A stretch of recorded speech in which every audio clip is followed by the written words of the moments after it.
என்ன சொன்னீங்க? யாருக்கும் கேட்கலையா? சரி, பரவாயில்ல.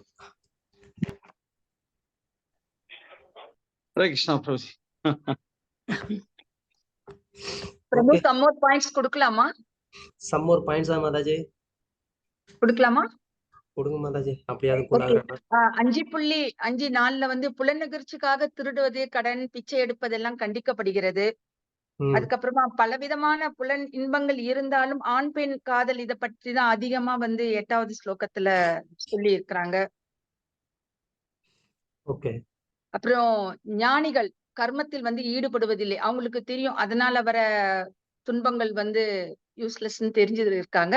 அதே நேரத்துல கருமிகள் வந்து எப்பவுமே வந்து புலன்களில் தான் வந்து பற்றுள்ளவர்கள். இது வந்து 6வது ஸ்லோகத்துல சொல்லியிருக்காங்க பிரபு. Okay Mataji, thank you. பிரபு ஹரே கிருஷ்ணா. பதம் 7ல வந்து ரிஷபதேவர் வந்து தன்னோட குழந்தைங்க வந்து திருமணம் ஆகலாம் ஆனாலும் உபதேசம் பண்றாரு. இந்த பாலியல் உறவுல வந்து அடிப்படையா கொண்ட வாழ்க்கை வந்து விலங்கோட வாழ்க்கையை விட ரொம்ப கீழானது அப்படின்னு சொல்லி அட்வைஸ் பண்றாரு Prabhu. Hare Krishna. Okay, thank you. Hare Krishna bro. இந்த மனித வாழ்க்கை வந்து இந்த மாதிரி மிருகங்களை போல வாழ்றதுக்காக இல்லை, அது வந்து நம்ம தபஸ்யா பண்றதுக்கான அது ஒரு life. It's life of responsibility meant for austerity அப்படின்னு சொல்றாரு அவரு. ஸோ அது மட்டும் இல்லாம பிரம்மச்சரியம் வந்து எவ்வளவு தூரம் இம்பார்ட்டன்ட் அப்படின்றதையும் தன்னோட பசங்களுக்கு ரிஷபதேவ் சொல்றாரு. Okay, thank you. பகவான் மேல அன்பு வச்சிருக்கிறவங்க வந்து இந்த கிருஷ்ணர் கூட தொடர்பில்லாத எந்த ஒரு மனிதர்கள் கூடயும் வந்து சாவகாசம் வச்சுக்கிறது இல்ல பிரபு. அப்ப வச்சுக்கும் போது வந்து கிருஷ்ணா கான்சியஸ்ல இருந்து விலகிடுவாங்க. அந்த மாதிரி இருக்கிறவங்க கூட நீங்க சாவகாசம் வச்சுக்காதீங்க அப்படின்னு ரிஷபதேவர் பையங்களுக்கு சொல்றாங்க. Okay, thank you. அவ்வளவுதானா? ஓகே. ஸ்ரீமத் பரவாயில்ல.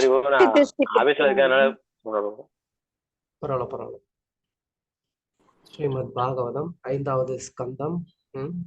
ரிஷபதேவர் தம் மைந்தர்களுக்கு அருளிய உபதேசங்கள் அப்படிங்கிற அத்தியாயத்துல நம்ம இப்போ 17வது பதத்துல வந்து இருக்கிறோம். ரிஷபதேவர் தன்னுடைய பசங்களுக்கு வந்து அட்வைஸ் பண்ணிட்டு இருக்கிறார். கஸ்தம் ஸ்வயம் தத் அவிக்ஞோ விபஸ்சித் அவ்தியாயாம் அந்தரே வர்த்தமானம் திருஷ்ட்வா புனஸ்தம் சக்ருண குபுத்திம் பிரயோஜயேத் உத்பதகம் யதாந்தம். கோலோக நிவாசினி மாதாஜி. ஹரே கிருஷ்ணா மாதாஜி. மொழிபெயர்ப்பு பொருளுரை வழங்கியவர் ஐசி பக்திவேதாந்த சுவாமி ஸ்ரீல பிரபாத். ஜெய் ஸ்ரீல பிரபாத். அறியாமை மற்றும் சம்சார பாதையின் மீது பற்றுடையவனாக இருக்கும் ஒருவனை உண்மையான கல்வியறிவு, கருணை மற்றும் ஆன்மீக ஞானத்தில் வளர்ச்சியுடையவர் எவ்வாறு பலன் தரும் செயலில் ஈடுபடுத்தி அதனை மேலும் உலக வாழ்வின் சிக்கலில் ஆழ்த்துவான். வெளியேற்ற குருடன் ஒருவன் தவறான பாதையில் சென்று கொண்டிருக்கின்றான். ஆபத்தினை நோக்கி அவன் மேலும் முன்னேறுவதை மேன்மை மிக்க ஒருவன் எவ்வாறு அனுமதிப்பான்? இம்முறையினை எவ்வாறு அவனால் அங்கீகரிக்க முடியும்? புத்திமான் அல்லது அன்புடைய ஒருவன் இதனை அனுமதிப்பதில்லை. தேங்க்யூ பிரபு. தேங்க்யூ பிரபு. இந்த ஸ்லோகத்துல பொருளுரை இல்லை, அதனால நம்ம அடுத்த ஸ்லோகத்துக்கு போலாம். பதம் 18. குரு ந சஸ்யாத் ஸ்வஜனோ ந சஸ்யாத் பிதோ ந சஸ்யாத் ஜனனி ந சஸ்யாத் தெய்வம் ந தத்ஸ்யான் ந பதிச்ச சஸ்யான் ந மோஷயே யா சமுபேத மிருத்யும். ஜெயதாயினி மாதாஜி. மாதாஜி நான் வெளியில இருக்கேன் மாதாஜி. நான் படிக்கிறேன் மாதாஜி. இருக்கீங்க? ஆர்டரா வர்றாங்க பிரபு ப்ளீஸ். சரி. அப்புறம் யாரு? ஜெயதானிக்கு அப்புறம் பிரபு. அதுக்கப்புறம் வல்ல பிரபு நீங்க ரீட் பண்ணுங்க. நான் படிக்கணும். மொழிபெயர்ப்பு. தன்னை சார்ந்திருப்போரை பிறப்பு இறப்பு சுழற்சியில் மீண்டும் மீண்டும் சிக்க வைக்கும் பாதையிலிருந்து மீட்க முடியாதவன் ஒரு ஆன்மீக குருவாகவோ ஒரு தந்தையாகவோ தாயாகவோ வணங்குதற்குரிய தேவனாகவோ ஆகுதல் கூடாது. ஸோ போன ஸ்லோகத்துல வந்து ரிஷபதேவர் வந்து சொல்றாரு, ஒரு நல்ல அறிவுடைய மனிதன் ஒரு நல்ல அறிவுடைய மனிதன் அவன் வந்து என்ன பண்ண மாட்டான், தன் கண் முன்னாடி தப்பு நடந்தா அதை அவன் வந்து பார்த்துக்கிட்டு சும்மா இருக்க மாட்டான் அப்படின்னு வந்து இங்க ரிஷபதேவர் வந்து சொல்றார். ஓகே, போன ஸ்லோகத்துல அதுக்கு காரணம் என்ன அப்படின்னு சொன்னா, அதுக்கு 2 காரணம் வந்து சொல்றார். அவர் அந்த மாதிரி தடுக்கிறதுக்கு காரணம் இல்லையா, தன் கண் முன்னாடி தப்பு நடக்குது, அதனால தடுக்கிறதுக்கான காரணம் என்ன அப்படின்னு கேட்டா, ஒண்ணு வந்து அவங்க மேல இருக்கக்கூடிய கருணை, சக்ருணா இல்லையா, அப்படின்னா அந்த கருணை அவருக்கு ஜாஸ்தியா இருக்கு. அதனால வந்து இவங்க தப்பு பண்ணா அந்த தப்புனால தண்டனை அனுபவிப்பாங்க, அது அவங்களுக்கு கஷ்டம், அது அவங்களுக்கு கர்மா வரும், அதனால இன்னொரு பிறப்பு எடுக்க வேண்டியிருக்கும் அப்படின்னு சொல்லி அவங்க மேல இருக்கக்கூடிய ஒரு கருணை. இன்னொன்னு, அவர் வந்து ஒரு பர்ஃபெக்டான ஒரு ஆன்மீக ஞானம் அவருக்கு இருக்கு. ஸோ அந்த பர்ஃபெக்டான அந்த ஆன்மீக ஞானம் இருக்கிறதுனாலையும் அவருக்கு இது சரி இது தப்புன்னு அவருக்கு வந்து தெரியுது. ஓகே, இப்ப சரி தப்பு எதுன்னு தெரியாத ஒருத்தர் வந்து திருத்த முடியுமா? திருத்த முடியாது. அப்போ அவருக்கு வந்துட்டு சரியான ஞானம் இருக்கும். அப்ப சரியான ஞானம் இருந்தால் மட்டும்தான் ஒருத்தருக்கு இது சரி தவறுன்னு வந்து தெரியும். அப்போ அவர் வந்து நல்ல ஒரு ஞானம் உடையவரா இருக்கிறாரு. உண்மையான கல்வி அறிவு, புரோபாதர் பயன்படுத்துற வார்த்தை உண்மையான கல்வி அறிவு. அந்த உண்மையான கல்வி அறிவுனால நல்ல ஞானத்தை வளர்த்து கொண்ட அந்த ஒரு மனிதர் சாது, அவர் கண் முன்னாடி இந்த மாதிரி தப்பு நடக்கிறத வந்து தடுக்கிறாரு அப்படின்னு வந்து போன ஸ்லோகத்துல ரிஷபதேவர் வந்து சொல்றாரு. இப்போ இந்த 18வது ஸ்லோகத்துல வந்து ரிஷபதேவர் ஏன் இந்த ஸ்லோகத்தை சொல்லணும், குருவா இருந்தாலும் சொஜனம் இப்படி பல பேரை வந்து சொல்லி இவங்களெல்லாம் யாரா இருந்தாலும் அந்த பொசிஷனை ஏத்துக்க கூடாது அப்படின்னு சொல்றாரு. அப்படின்னா அதுக்கு காரணம் என்ன அப்படின்னா, ரிஷபதேவர் வந்து என்ன சொல்றாருன்னா, இவங்க எல்லாருமே வந்து அந்த ஒரு ரெஸ்பான்சிபிலிட்டியான ஒரு ரோல்ல இருக்கக்கூடியவங்க, தன் கண் முன்னாடி நடக்கக்கூடிய தவறை கண்டிக்கக்கூடிய ஒரு தன்மை இல்ல ஒரு நிலையில இருக்கக்கூடியவங்க. ஏன்னா ரிஷபதேவர் வந்து இந்த மாதிரி ஒரு நல்ல உன்னத அறிவு உடையவர் இதை பார்த்துட்டு இருக்க மாட்டாங்க அப்படின்னு சொன்னாங்க. அப்போ ரிஷபதேவர்கிட்ட பசங்க எல்லாம் கேட்கிறாங்க, அந்த உன்னதமான அறிவுடையவர்னா யாரு, அந்த உன்னதமான அறிவுடையவங்க யாருன்னு அந்த ஒரு லிஸ்ட் எங்களுக்கு கொடுத்தீங்கன்னா தானே வந்துட்டு நாங்க அதை ஃபாலோ பண்ண முடியும் அப்படின்னு சொல்லி தன்னுடைய மைந்தர்கள் கேட்கிறாங்க. அதுக்குதான் வந்து இங்க ரிஷபதேவர் வந்து இந்த ஒரு லிஸ்ட் கொடுக்குறாரு. இவங்கெல்லாம் வந்து உன்னத அறிவு நிலையில இருக்க வேண்டிய நபர்கள். ஆனா ஒருவேளை அவங்க வந்து அந்த உன்னத அறிவுல இருந்து செயல்படல அப்படின்னு சொன்னா அப்ப என்ன பண்றது? இப்ப நீங்க இவங்கெல்லாம் வந்து இந்த உன்னத அறிவுல இருக்கக்கூடியவங்க நீங்க சொல்றீங்க, அவங்கள நாங்க கடைபிடிக்கணும்னு சொல்றீங்க. அவங்களே தப்பான ஒரு வழி காமிச்சா, அவங்களே நம்மளை வந்து தப்பா வழி நடத்தினா அப்ப நாங்க என்ன பண்றது? அது அடுத்த கேள்வி பசங்க கேட்கிறாங்க. அப்ப உடனே வந்து ரிஷபதேவர் சொல்றாரு, ரிஜெக்ட் பண்ணிடு அவங்களெல்லாம், யோசிக்கவே யோசிக்காத, தப்பா வந்து வழிகாட்டுறவங்கள தயங்காம ரிஜெக்ட் பண்ணணும். அப்படியா, என்ன எப்படி சொல்றீங்க? ஒரு குருவை ஏத்துக்கிட்டோம், அந்த குரு வந்து தப்பா வழிகாட்டினா அவரை எப்படிங்க ரிஜெக்ட் பண்ண முடியும்? இல்ல ஒரு பெற்ற தாய் தந்தை இருக்கிறாங்க, தப்பான வழி காமிச்சாங்க, அவங்களை எப்படி ரிஜெக்ட் பண்ண முடியும்? இதெல்லாம் வந்து சமுதாயத்துல ஏத்துக்கிற மாதிரியா இருக்கு அப்படின்னு வந்து நமக்கு இப்போ வந்து தோணலாம். அப்ப அதுக்குதான் வந்து ஆச்சாரியர்கள் வந்து இது ஒண்ணு வந்து புதுசு கிடையாது, இது மாதிரி ஏற்கனவே நம்மளுடைய பக்தர்கள், தூய பக்தர்கள் நிறைய பேர் வந்து இதை வந்து செஞ்சு காமிச்சிருக்கிறாங்க, அதனால நீங்க ஒன்றும் பயப்பட தேவையில்ல, இதனால எங்களுக்கு ஏதாவது வந்து அபராதம் வருமோ அப்படின்னு சொல்லி. நம்ம இந்த ஸ்லோகத்துடைய உதாரணத்துக்கு போறதுக்கு முன்னாடி ராமாயணத்துல இருந்து ஒரு உதாரணம் நம்ம பார்க்கலாம். ராமாயணத்துல வந்துட்டு ராமர் ஃபர்ஸ்ட் விஸ்வாமித்திரர் கூட அரண்மனையை விட்டு வெளியில போறாரு. அப்போ விஸ்வாமித்திரர் கூட போகும்போது ராமர் பண்ண ஃபர்ஸ்ட் என்கவுண்டர் யாரு?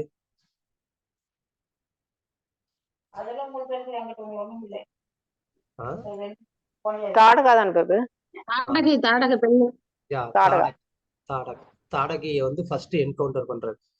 அப்போ அதுக்கு முன்னாடி வந்து ராமர் வந்து கேட்கிறாரு, குருதேவா என்ன இது, உங்க கூட வந்திருக்கிறேன் நானு, ஃபர்ஸ்ட் ஒரு என்கவுண்டர் இப்படி வந்து ஒரு பெண் கொடுக்குறீங்களே, என்னுடைய வீரத்துக்கு இது வந்து கொஞ்சம் இழுக்கா இருக்கே, ரகுகுல வம்சத்துக்கு வந்துட்டு நீங்க வந்து அதுவும் நான் அடுத்து வந்து ஒரு இளவரசன், எனக்கு வந்துட்டு ஒரு என்கவுண்டர் இப்படி வந்து ஒரு பெண் நீங்க கொடுக்கலாமா அப்படின்னு சொல்லி அவர் வந்து கேட்கிறாரு. அப்பதான் விஸ்வாமித்திரர் சொல்றாரு, ஏய் இது வந்து பொண்ணுன்னே நினைக்காத, இது அந்த கேட்டகரியே கிடையாது அப்படின்னு சொல்றாரு. ஆனாலும் வந்துட்டு ராமருக்கு ஏத்துக்க முடியல. நோ நோ நோ, என்னதான் இருந்தாலும் பெண்ணோடைய ஒரு ரூபத்துல இருக்கிறாங்க, நான் அடிக்க மாட்டேன் அப்படின்னு சொல்றாரு. அப்பதான் வந்து விஸ்வாமித்திரர் வந்து ஒரு உதாரணம் கொடுக்குறாரு. இந்த மாதிரி இது மாதிரி ஏற்கனவே 2 இன்சிடென்ட் இருக்கு. ஒண்ணு இந்திரன் வந்து ஒரு பெண்ணை வந்து வதம் பண்ணியிருக்கான். இன்னொன்னு அதுக்கு மேல விஷ்ணுவே வந்து ஒரு அரக்கிய வந்து வதம் பண்ணியிருக்கிறாரு. அதனால நீ பண்றதுனால ஒண்ணு உனக்கு பாவம் வரும்னு நினைக்காத, நீ பண்ணு அப்படின்னு சொல்லி விஸ்வாமித்திரர் வந்து ராமரை என்கரேஜ் பண்றாரு. அப்புறமா அந்த என்கவுண்டர் வந்து முடிக்கிறாரு ராமர். சோ இது ஏன் சொல்ல வந்தேன் அப்படின்னு சொன்னா, அதாவது சமுதாய ரீதியில அந்த மாதிரி ஒரு பெண்களை தாக்கக்கூடாது அப்படிங்கிறது நீதி, தர்மம், அது எல்லாம் கரெக்டு தான். ஆனா அந்த தர்மத்தை மீறி செயல்படக்கூடியவங்களை என்ன பண்ண முடியும்? அப்ப ரிஜெக்ட் பண்ணணும் இல்லையா? இப்ப அதுதான் வந்து இங்க ரிஷபதேவரும் வந்து சொல்றாரு. சோ இப்ப இங்க வந்து ஒரு லிஸ்ட் கொடுத்துருக்காரு. இந்த லிஸ்ட்ல இருக்கிறவங்க எல்லாம் யார் யாரு எப்போ யாரை ரிஜெக்ட் பண்ணாங்க சொல்லுங்க பார்க்கலாம். முதல்ல குருவை யார் ரிஜெக்ட் பண்ணா? படப்படன்னு வந்துட்டு பேசாதீங்க, ஹேண்ட் ரைஸ் பண்ணுங்க, டிஜிட்டல் ஹேண்ட் ரைஸ் பண்ணுங்க. மாதாஜி டிஜிட்டல் ஹேண்ட் ரைஸ் பண்ணுங்க, பண்ணி வச்சுக்கோங்க. ஒருத்தவங்களா ஒரு பேருக்கு நான் கூப்பிடுறேன். ஊடல பேசக்கூடாது. கோலோக நிவாசினி மாதாஜி, குரு யாரை ரிஜெக்ட் பண்ணா? பிரபு பலி மகாராஜ் வந்து குரு ரிஜெக்ட் பண்ணார் பிரபு. பகவானுக்கு 3 அடி அவர் கேட்கக்கூடிய கொடுக்கறது தடுத்தார். Very good, thank you.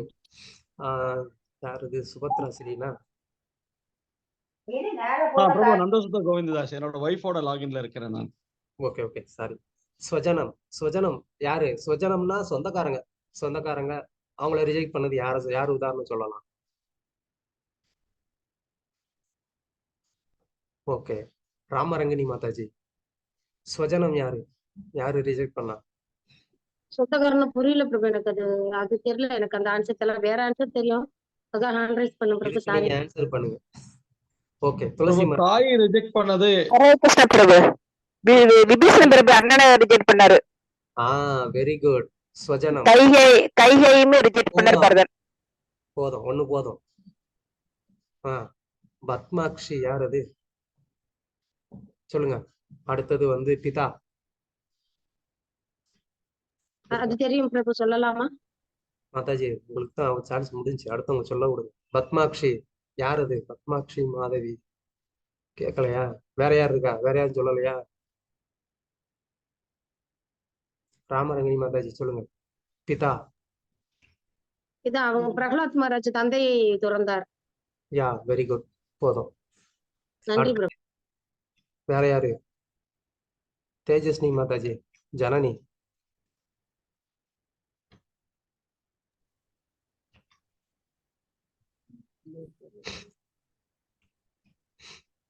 Visweswari Mataji. இவங்க பாரு, சதி வந்து தட்ச மகாராஜா வந்து உங்களை கண்டுக்கல பிரபு, பெண் தானே. ஓகே. ஜெயதாரிணி மாதாஜி, ஜெயந்தி மாதாஜி சொல்லுங்க. தெரியும்னா தெரியும் சொல்லுங்க, தெரியாதுன்னா ஆன் பண்ணி தெரியாதுன்னு சொல்லுங்க. தெரியாது பிரபுஜி. வேற யாரு இருக்கா? பகவதி மாதாஜி. ராதாராணி மாதாஜி.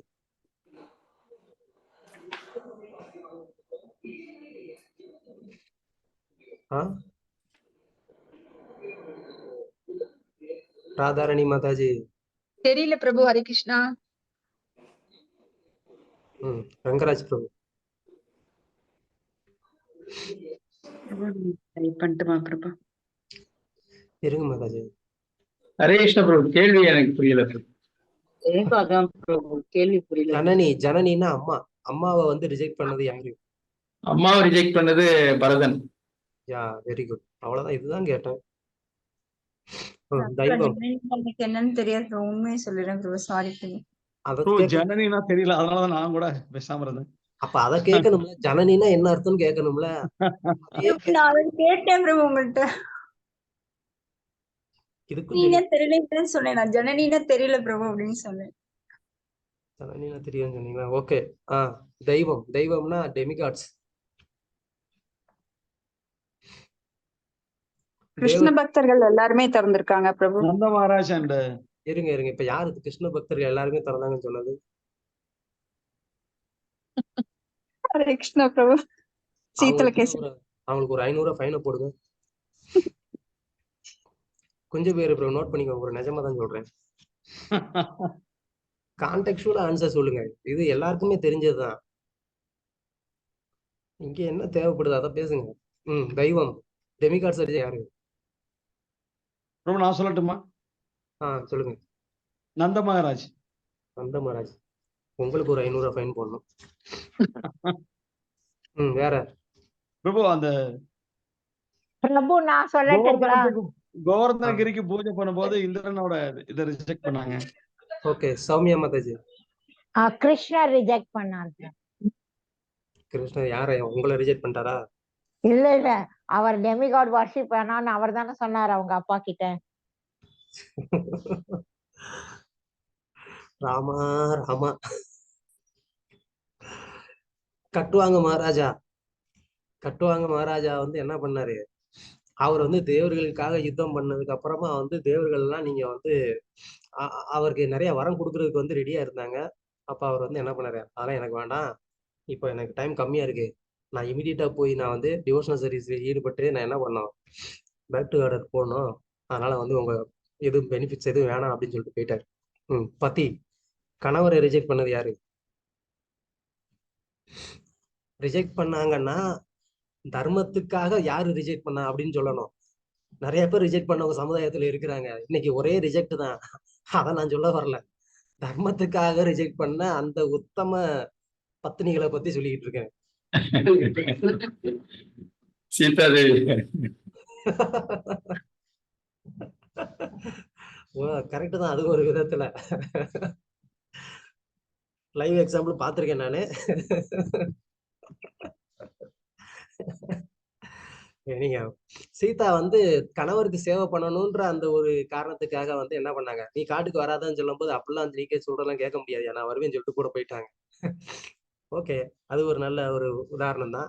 பிரபு எதாவது மனசுல வச்சு சொன்னாருன்னு தெரியல, ஆனா கரெக்ட் ஆயிடுச்சு ஆன்சர். வேற யாராவது? கஷ்யப்பர் திதி எப்படி? அவங்க வந்து இந்த நேரத்துல நம்ம வந்து சேரக்கூடாதுன்னு சொல்லி கூட அவங்க வந்து கம்பல் பண்ணி அவங்க. அது தப்பான உதாரணம். இங்க தர்மத்துக்காக ரிஜெக்ட் பண்ணதான் நீங்க கேட்டீங்க இல்லையா, இவரு வந்து அவங்க அதர்மத்துக்காக ரிஜெக்ட் பண்ணாங்க. Okay no problem. வேற யாராவது?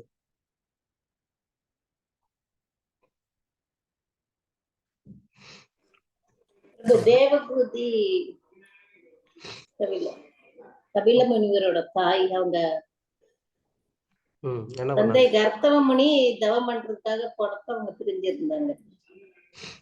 ஓகே, பிராமண பத்தினிகள் கிருஷ்ணருடைய லீலையில பிராமண பத்தினிகள் என்ன பண்ணாங்க, அவங்க கணவர்கள் ஆனா அவங்க தடுத்ததையும் மீறி இல்ல நாங்க வந்து கிருஷ்ணருக்கு சாப்பாடு கொடுத்துதான் போவோம் அப்படின்னு சொல்லி அவங்க வந்து போனாங்க இல்லையா. சோ இந்த மாதிரி பல பேர் வந்து கோபியர்கள் தர்மத்துக்காக வந்து என்ன பண்ணாங்க, அவங்க வந்து தங்களுடைய இந்த இப்ப இங்க குறிப்பிட்டிருக்கக்கூடிய இந்த பெரியவங்களை எல்லாம் வந்து என்ன பண்ணியிருக்கிறாங்க, அவங்க வந்து ரிஜெக்ட் பண்ணியிருக்கிறாங்க. ஓகேவா? ஸோ அதனால வந்து இது வந்து நம்ம ஒரு பாவச்செயல் அப்படின்னு சொல்லி நினைக்க வேண்டிய அவசியம் இல்லை. இன்னொரு ஒரு உதாரணம் நம்ம கொடுக்கணும் அப்படின்னு சொன்னா, இப்ப பிராமணர்களே பொதுவா வந்து தண்டிக்க கூடாது அப்படிங்கிறது சாஸ்திரம். அதுலயும் எஸ்பெஷலி குருவுடைய பையனை வந்து அதே மாதிரியே ட்ரீட் பண்ணணும், அவமானப்படுத்தக்கூடாது. ஆனா அஸ்வத்தாமன் வந்து என்ன பண்றான், அவன் வந்து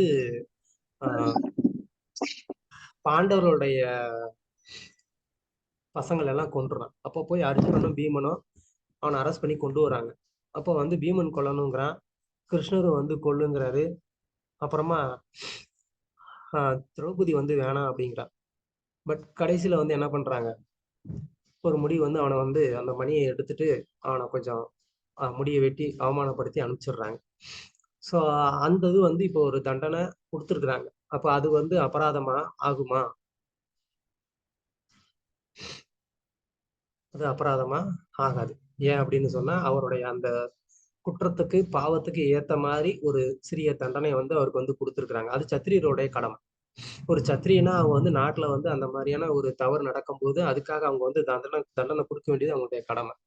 ஸோ அது மாதிரி நம்ம ஒவ்வொரு நேரத்திலையும் நம்ம தர்மத்தை வந்து காப்பாத்துறதுக்காக அந்த நேரத்துல யாரு வந்து சாஸ்திர விதிகளை மீறுறாங்களோ அவங்கள வந்து நம்ம ரிஜெக்ட் பண்ணலாம் அப்படிங்கிறத இங்க வந்து கிருஷ்ணகிரிவர் சொல்றாரு.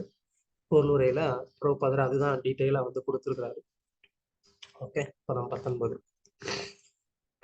இதம் சரீரம் மம துர்விபாவ்யம் சத்வம் ஹி மே ஹிருதயம் யத்ர தர்ம பிருஷ்டே கிருதோ மே யத் அதர்ம ஆரா அதோ ஹி மாம் ரிஷபம் பிராகுரார்யா. கமலா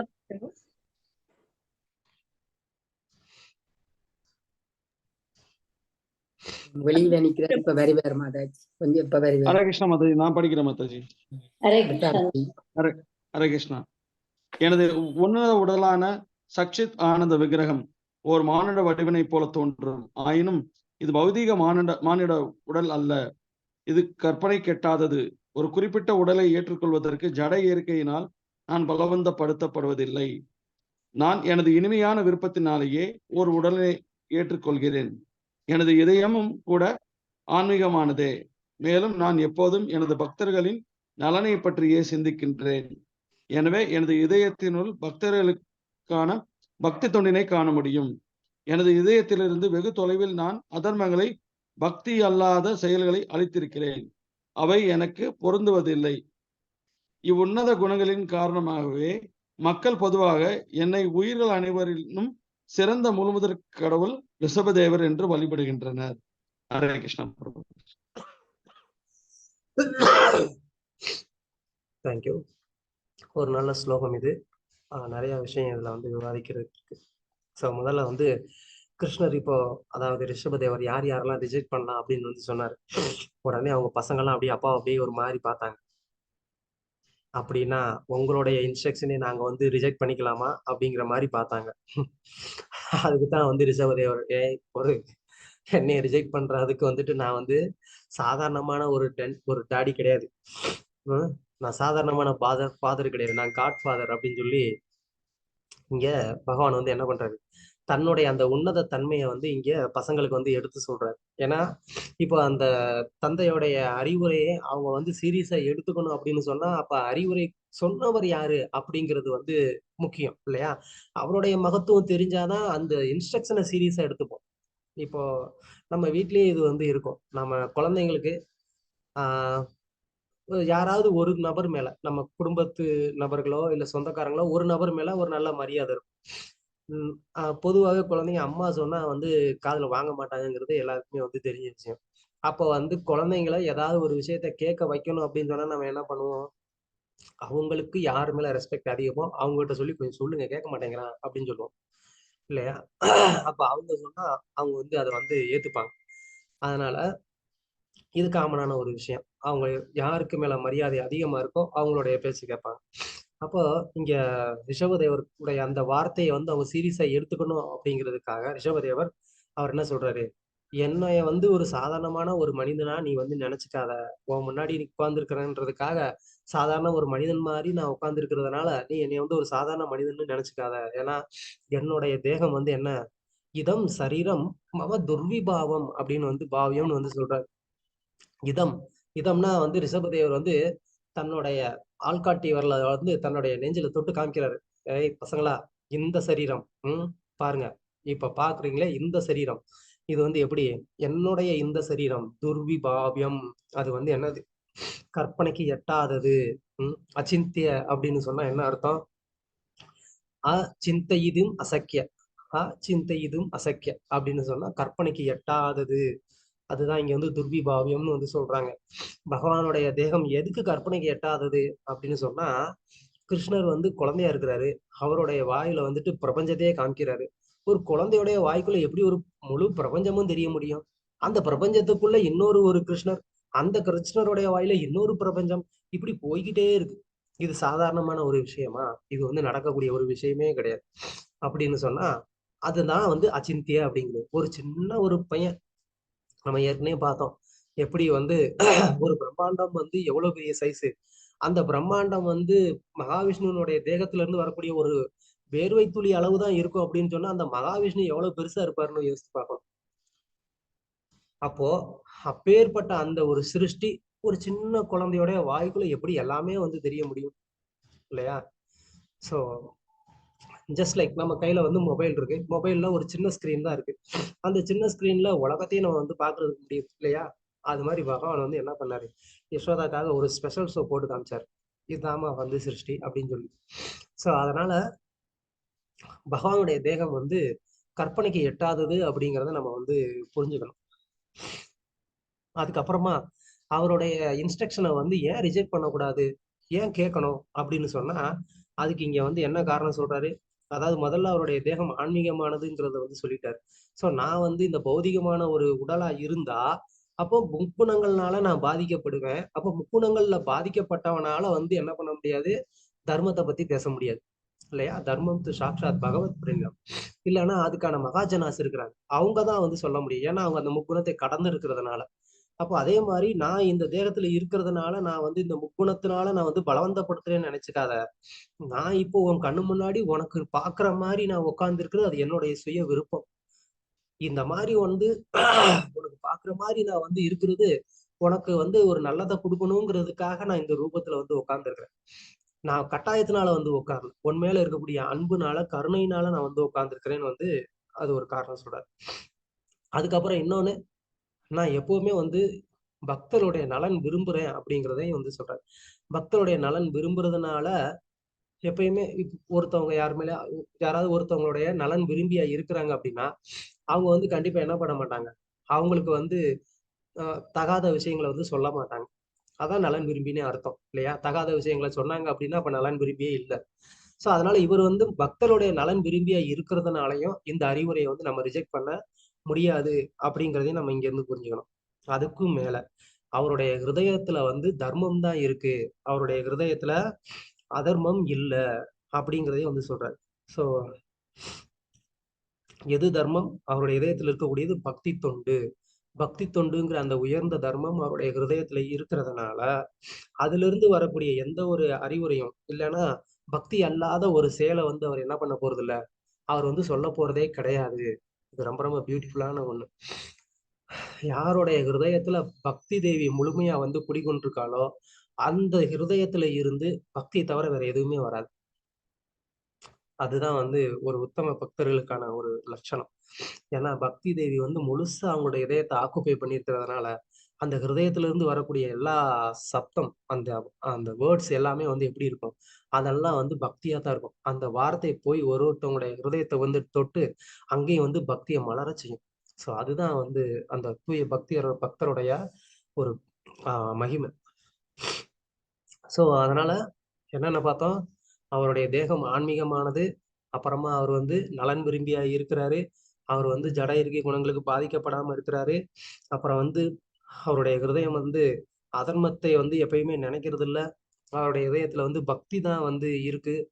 இந்த அப்புறமா அவர் எல்லாரையுமே சமமாவும் நினைக்கிறார். கடைசியில அதை சொல்லக்கூடியது எல்லா உயிர்களையுமே அவர் சமமா நினைக்கிறார். அதனாலதான் கடைசியில அவருக்கு பேர் என்ன, ரிஷபதேவர் அப்படிங்கறத வந்து சொல்றாங்க. ஓகே, சோ இது வந்து இது ஒரு அர்த்தம் இந்த ஸ்லோகத்துக்கு. இது ஒரு அர்த்தம். இன்னொரு ஒரு அர்த்தம் என்ன சொல்லணும் அப்படின்னு சொன்னா, ரிஷபதேவர் முன்னாடியே வந்து சொன்னார். ஸோ முந்தின ஸ்லோகத்துல இருந்து போகும். ஸோ இதுக்கு முன்னாடி 18வது ஸ்லோகத்துல இந்த மாதிரி இவங்களெல்லாம் நம்ம வந்து ரிஜெக்ட் பண்ணலாம் அப்படின்னு வந்து சொன்னார்.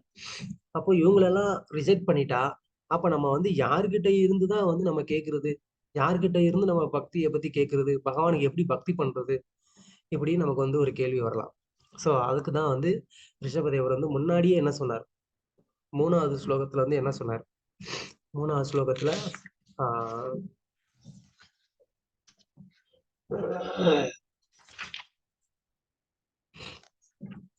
சாரி இந்த அது என்னது, மகத் சேவாம் துவாராமாகு விமுக்தேஸ் இல்லையா? 2வது ஸ்லோகம், மகத் சேவாம் துவாராமாகு விமுக்தேஸ் தமோத்வாராம் யோசிதான் சங்கி சங்கம் இல்லையா? அப்போ அந்த மகாத்மாக்களுக்கு சேவை செஞ்சா நம்ம என்ன பண்ண முடியும், நம்ம பக்தியில முன்னேற முடியும்னு முன்னாடியே சொன்னார். அப்போ இவங்க வந்து கேட்கலாம், அந்த மாதிரி மகாத்மாக்களுக்கு நாங்க எங்க போறது, எங்க வந்து தேடி கண்டுபிடிக்கிறது அப்படின்னு. அப்ப அதுக்கு தான் இங்க வந்து ரிஷபதேவர் வந்து சொல்றாரு, கவலைப்படாத, அதனாலதான் வந்து நானே இங்க உங்களுக்கு அப்பாவா இருக்கிறேன். உங்களுடைய நல்ல அதிர்ஷ்டம், சாக்ஷாத் பகவான் நானே வந்து என்னவா இருக்கிறேன், உங்களுக்கு வந்து அப்பாவா இருக்கிறேன்.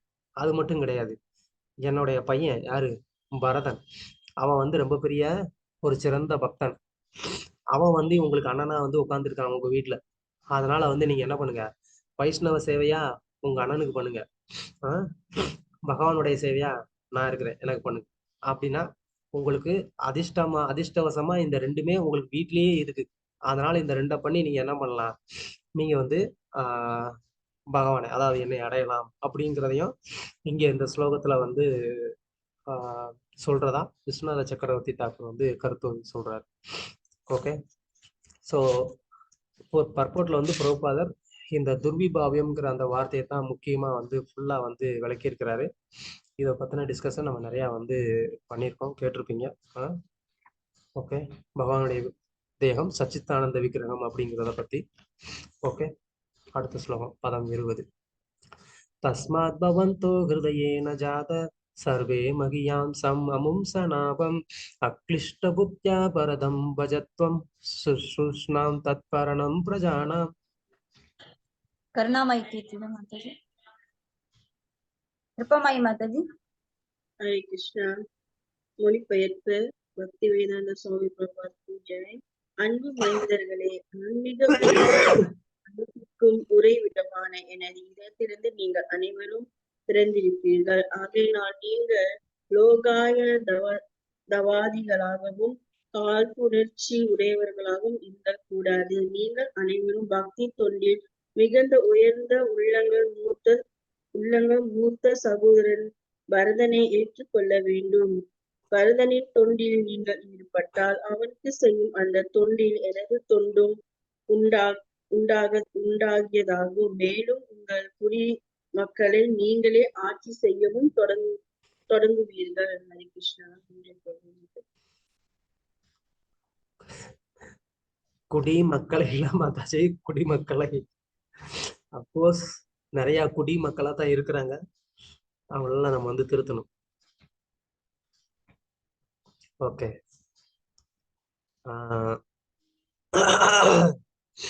இப்போ போன ஸ்லோகத்துல வந்து ரிஷபதேவர், நான் யாரு மேலேயுமே வந்து பாரபட்சம்லாம் இல்லை, நான் எல்லாருக்குமே சமமானவன், அதனாலதான் என்னை வந்து ரிஷபதேவர் அப்படின்னு சொல்றாங்கன்னு வந்து சொன்னார் இல்லையா.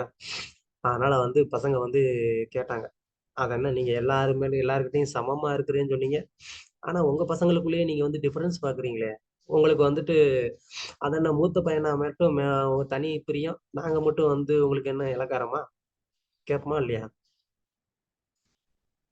வீட்டுல எங்க இப்பெல்லாம் ஒரு குழந்தை 2 குழந்தையோட இருப்பாட்டினா எங்க தெரியும் அதெல்லாம் எங்களை மாதிரி ஒரு 4-5 குழந்தையோட பிறந்திருந்தோம்னா அந்த மாதிரி தெரியும்.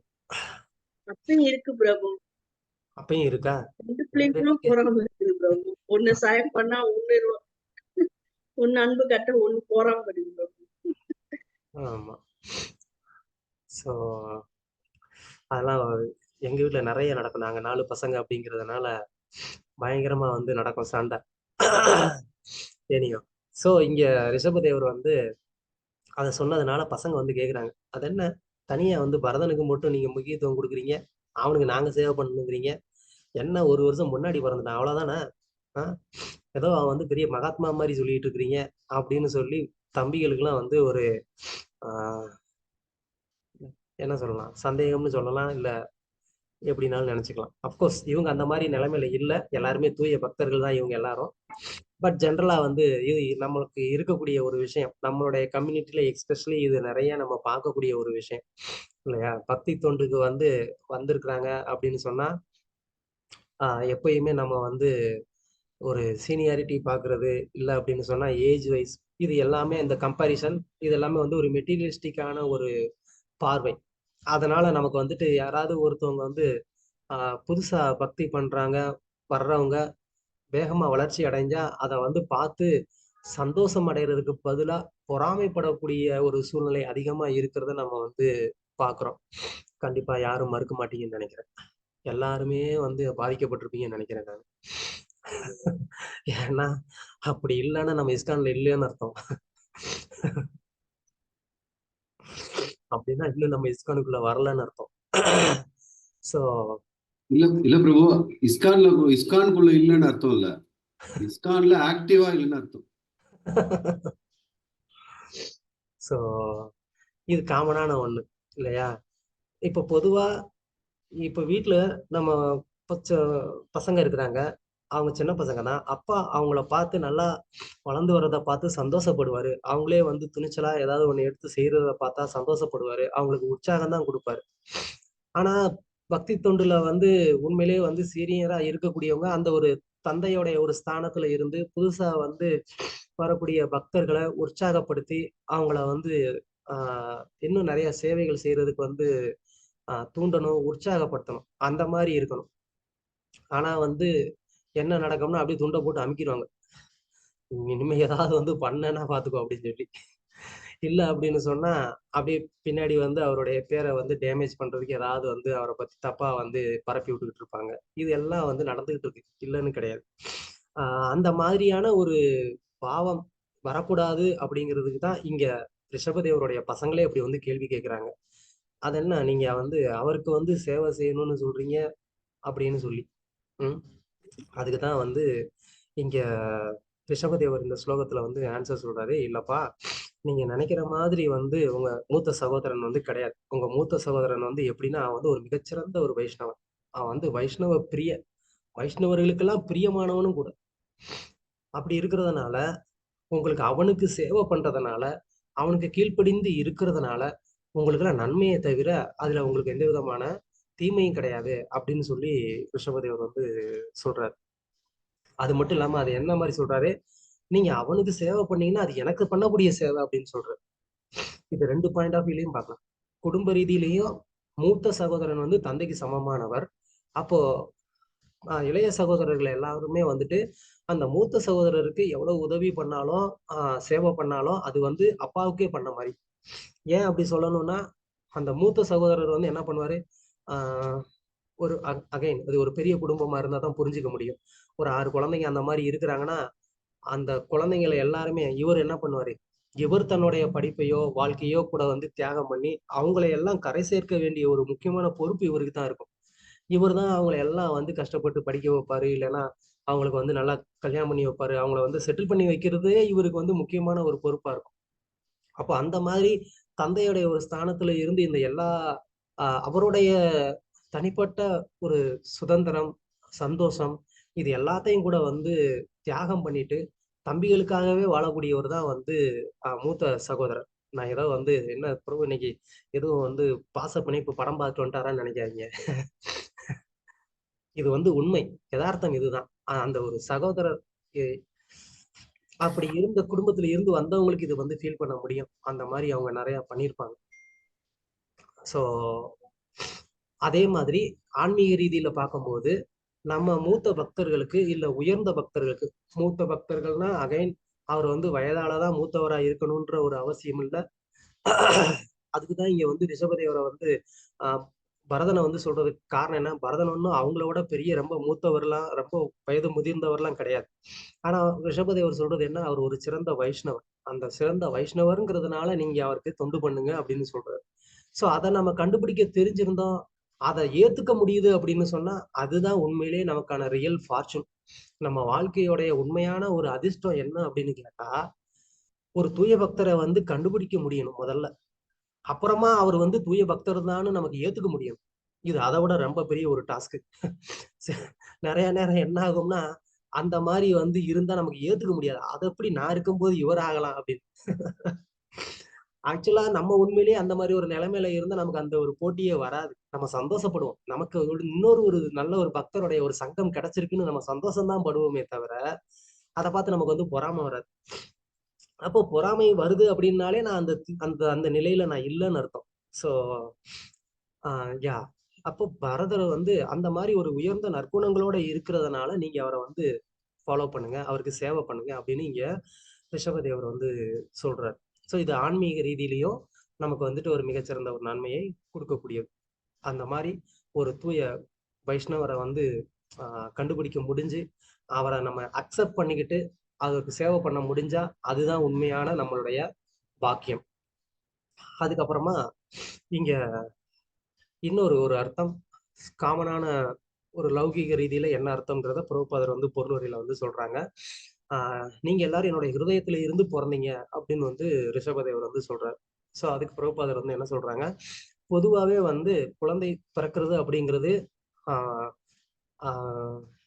சுக்லத்தின் மூலமா இருந்தா கூட முதல்ல அந்த ஜீவராசி எங்க வந்து அடைக்கலம் அடையுது அப்படின்னு சொன்னா அந்த அப்பா ஒரு ஆணினுடைய ஹிருதயத்துல அந்த ஜீவாத்மா வந்து அடைக்கலம் அடையுது.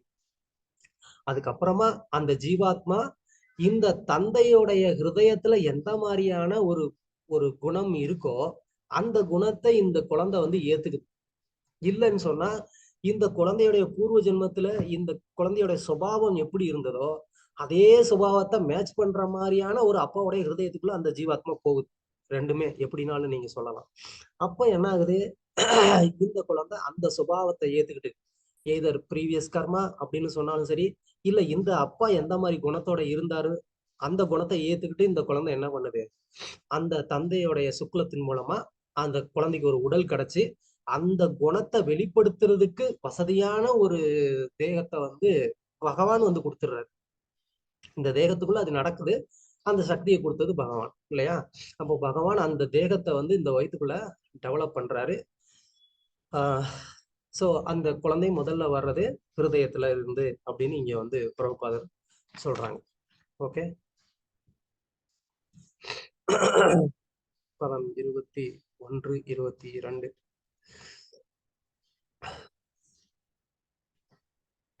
பூதேஷு வித்ருப்ய புதுத்தமாயே சரீஸ்ரூபாஸ்தேஷு சபோதனிஷ்டா ததோ மனுஷ்ய பிரமதாஸ்ததோபி கந்தர்வசித்தா விபுதானுகாயே தேவாசுரேப்யோ மகவத் பிரதானா தக்ஷாதயோ பிரக்மசுதாஸ்து தேஷாம் பவ பரசோ அத விரிஞ்ச வீரிய சமத்பரோ அகம் த்விஜ தேவதேவா.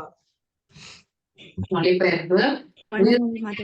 உயிரற்ற எனும் 2 விதமான சக்திகள் வெளிப்படும் பொழுது உயிரில் இருந்தும் அசையாதவை மரம், செடி, கொடிகள் போன்ற பொருட்கள் அசையாத பிண்டங்களாகிய கல், மண் போன்றவற்றை காட்டிலும் உயர்ந்தவையே ஆகும்.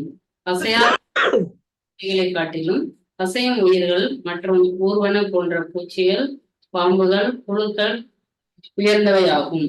புழு, பூச்சி, பாம்புகளை காட்டிலும் 5 அறிவுடைய விலங்குகள் உயர்ந்தவை ஆகும். 5 அறிவுடைய விலங்குகளை காட்டிலும் 6 அறிவுடைய மனிதர்கள் உயர்ந்தவர்கள். இம்மனிதர்களை காட்டிலும் பேய், பிசாசுகள் உயர்ந்தவை ஆகும். ஏனெனில் இவற்றிற்கு பரு உடல்கள் கிடையாது.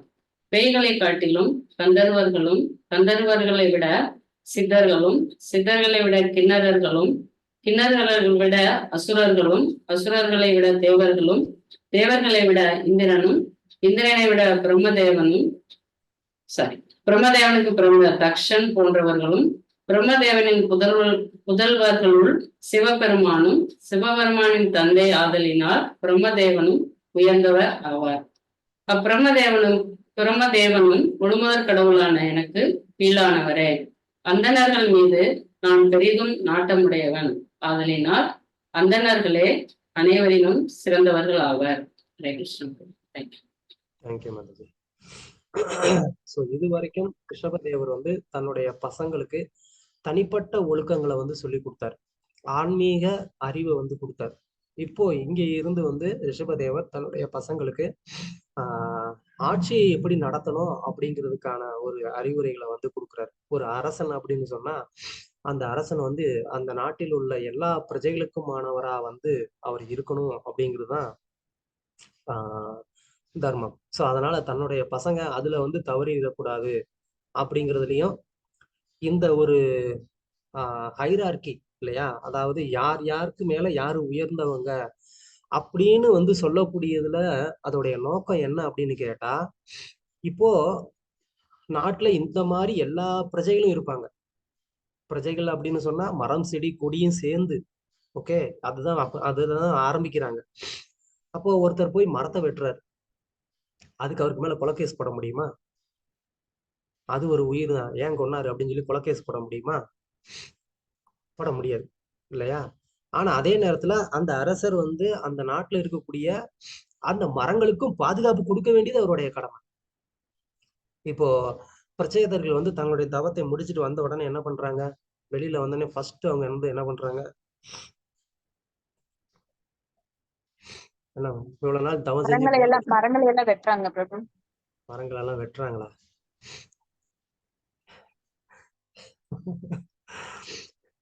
அவங்க எதுவும் வந்து மரக்கடை வச்சிருக்காங்களா? மரங்களை வெட்டல மாதாஜி, எரிக்கிறாங்க. தீ வச்சிருக்காங்க. தீ வச்சு எரிக்கல, அவங்களுடைய கோபத்திலேயே அது வந்து எரிஞ்சிருது. ஓகே, சோ ஏன் அதை பண்ணாங்க?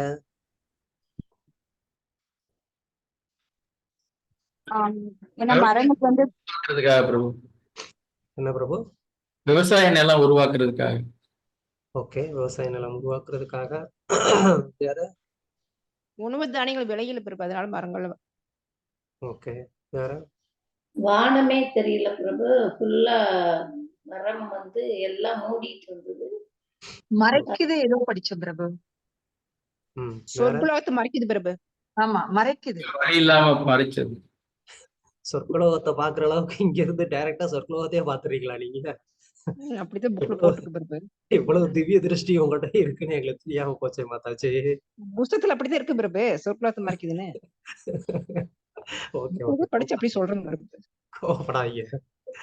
ஓகே, அதாவது பிரச்சேதர்கள் வந்து எரிக்கிறாங்க எதுக்கு அப்படின்னு சொன்னா, கம்ப்ளீட்டா வந்து மரமா இருந்தா ஒரு நகரத்தை வந்து உருவாக்க முடியாது. அதுக்கப்புறமா மக்கள் வந்து வசிக்கிறதுக்கு இடம் இருக்காது, விவசாயம் பண்ண இடம் இருக்காது, ஒரு நீர்நிலை தேக்கத்தை உருவாக்க முடியாது.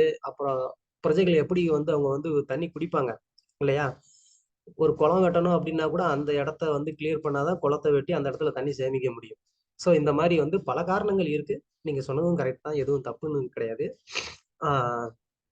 ஸோ அப்போ ஒரு ராஜாக்கு வந்துட்டு எந்த நேரத்துல யாருக்கு வந்து முதல் உரிமை கொடுக்கணுங்கிறது தெரியணும். அதுக்காக தான் நான் இந்த உதாரணம் சொன்னேன். இப்போ இந்த இந்த மரத்தை எல்லாம் அவர் வந்து எரிச்சாரு இல்லையா? பிரச்சனைகள் வந்து எரிக்கிறாங்க அப்படின்னா என்ன? மரங்கள் எல்லாம் அவங்களுடைய பிரஜைகள் தான். அப்ப ராஜாவே வந்து இப்படி வந்து கொள்ளலாமா அப்படின்னு கேட்டா, ப்ரையாரிட்டி எதுக்கு வந்து முக்கியத்துவம் கொடுக்கணும் முதல்ல. ஸோ அதனாலதான் அந்த ஹைரார்கி வந்து இங்க வந்து கொடுக்கப்பட்டிருக்கு. இவங்களுக்கு மேல இவங்க, இவங்களுக்கு மேல இவங்க அப்படின்னு சொல்லி. அப்போ அந்த ஹைரார்கியை பார்த்து நம்ம வந்து என்ன பண்ணணும்? நம்ம முக்கியத்துவத்தை வந்து கொடுக்கணும். ஸோ அதுக்குதான் வந்து இந்த மாதிரி வந்து ஆரம்பிக்கிறாங்க. ஸோ அப்போ மரம் செடி கொடியும் பிரஜை தான், விலங்குகளும் பிரஜை தான், எல்லாருமே பிரஜை தான். ஸோ இந்த விதத்திலையும் நம்ம இந்த ஸ்லோகத்தை வந்து புரிஞ்சுக்கலாம் அப்படின்னு சொல்லி சொல்றாங்க ஆச்சாரியர்கள். ஸோ கடைசியில வந்து என்ன சொல்றாரு? இவங்க எல்லாருக்கும் மேல ஹையஸ்ட் யாரு அப்படின்னு சொன்னா பிராமணர்கள் தான் என்னுடைய ஹிருதயம் அப்படின்ட்டாரு. அவங்கதான் வந்து எல்லாத்தோட எனக்கு வந்து ரொம்ப முக்கியமானவங்க அப்படின்னு சொல்லிட்டாரு. அப்படின்னா என்ன அர்த்தம்? அப்படின்னா நீ வந்து பிராமணர்கள்ட்ட வந்து நீ ப்ராப்பரா நடந்துக்கணும் அப்படிங்கிறாரு. என்னுடைய இதயத்துல இருக்கிறாங்கன்னு சொல்லிட்டாங்கன்னா அப்பனா எனக்கு எவ்வளவு ரெஸ்பெக்ட் கொடுப்பியோ அவ்வளவு ரெஸ்பெக்ட் அவங்களுக்கு கொடுக்கணும்னு அர்த்தம். என்னை எந்த மாதிரி நீ வந்து மரியாதை செய்வியோ அந்த மாதிரி நீ அவங்களுக்கு மரியாதை கொடுக்கணும்னு அர்த்தம்.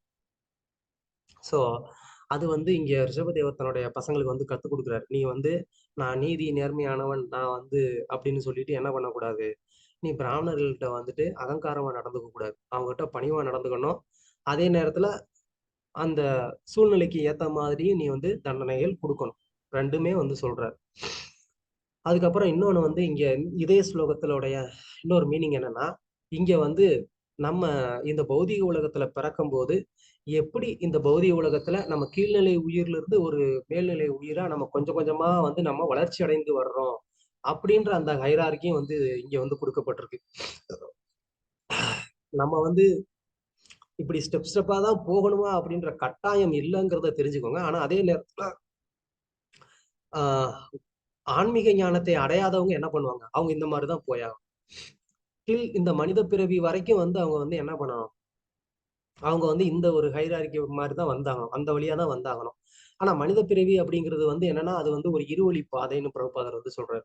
ஒண்ணு வந்து என்ன பண்ணலாம், அந்த மனித பிறவியில இருந்து அப்படியே அது ஒருத்தவங்களுடைய ஒரு முயற்சி, ஸ்டெப் ஸ்டெப்பா மேல போகலாம், இல்லைன்னா டைரக்டா ஆன்மீக உலகம் போகலாம்.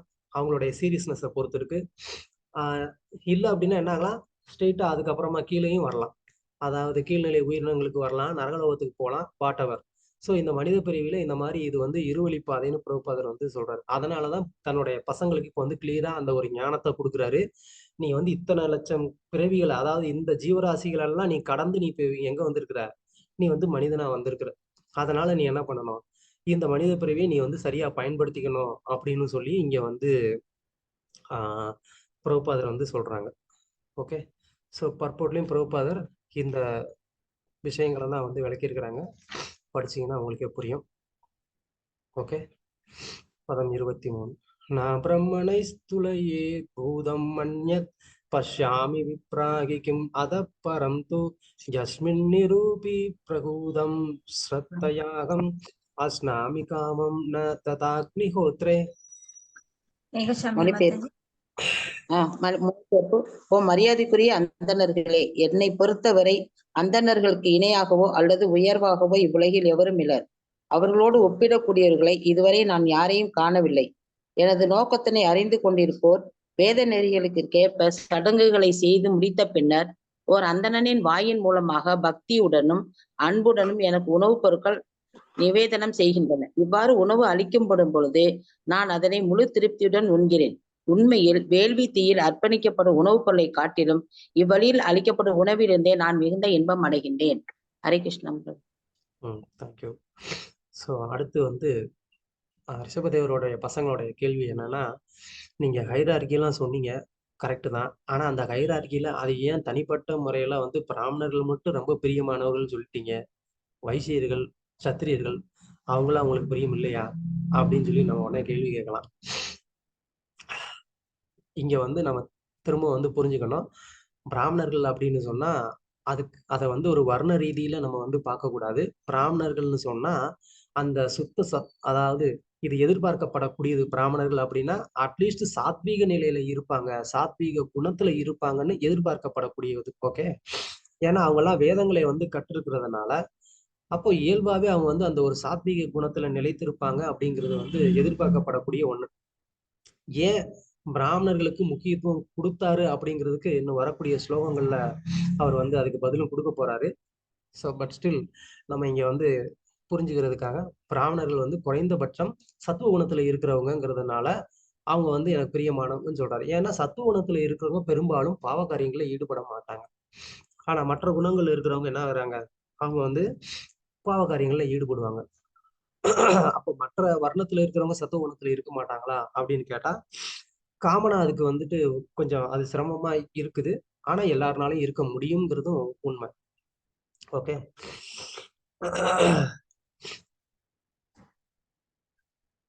ஸோ அவங்கள மாதிரி இன்னொன்று நம்ம வந்து பார்த்தோம். பிராமணர்கள் அப்படின்னு சொன்னா இன்னொரு ஒரு குவாலிட்டி என்ன பார்த்தோம், யாருக்காவது நினைவு இருக்கா?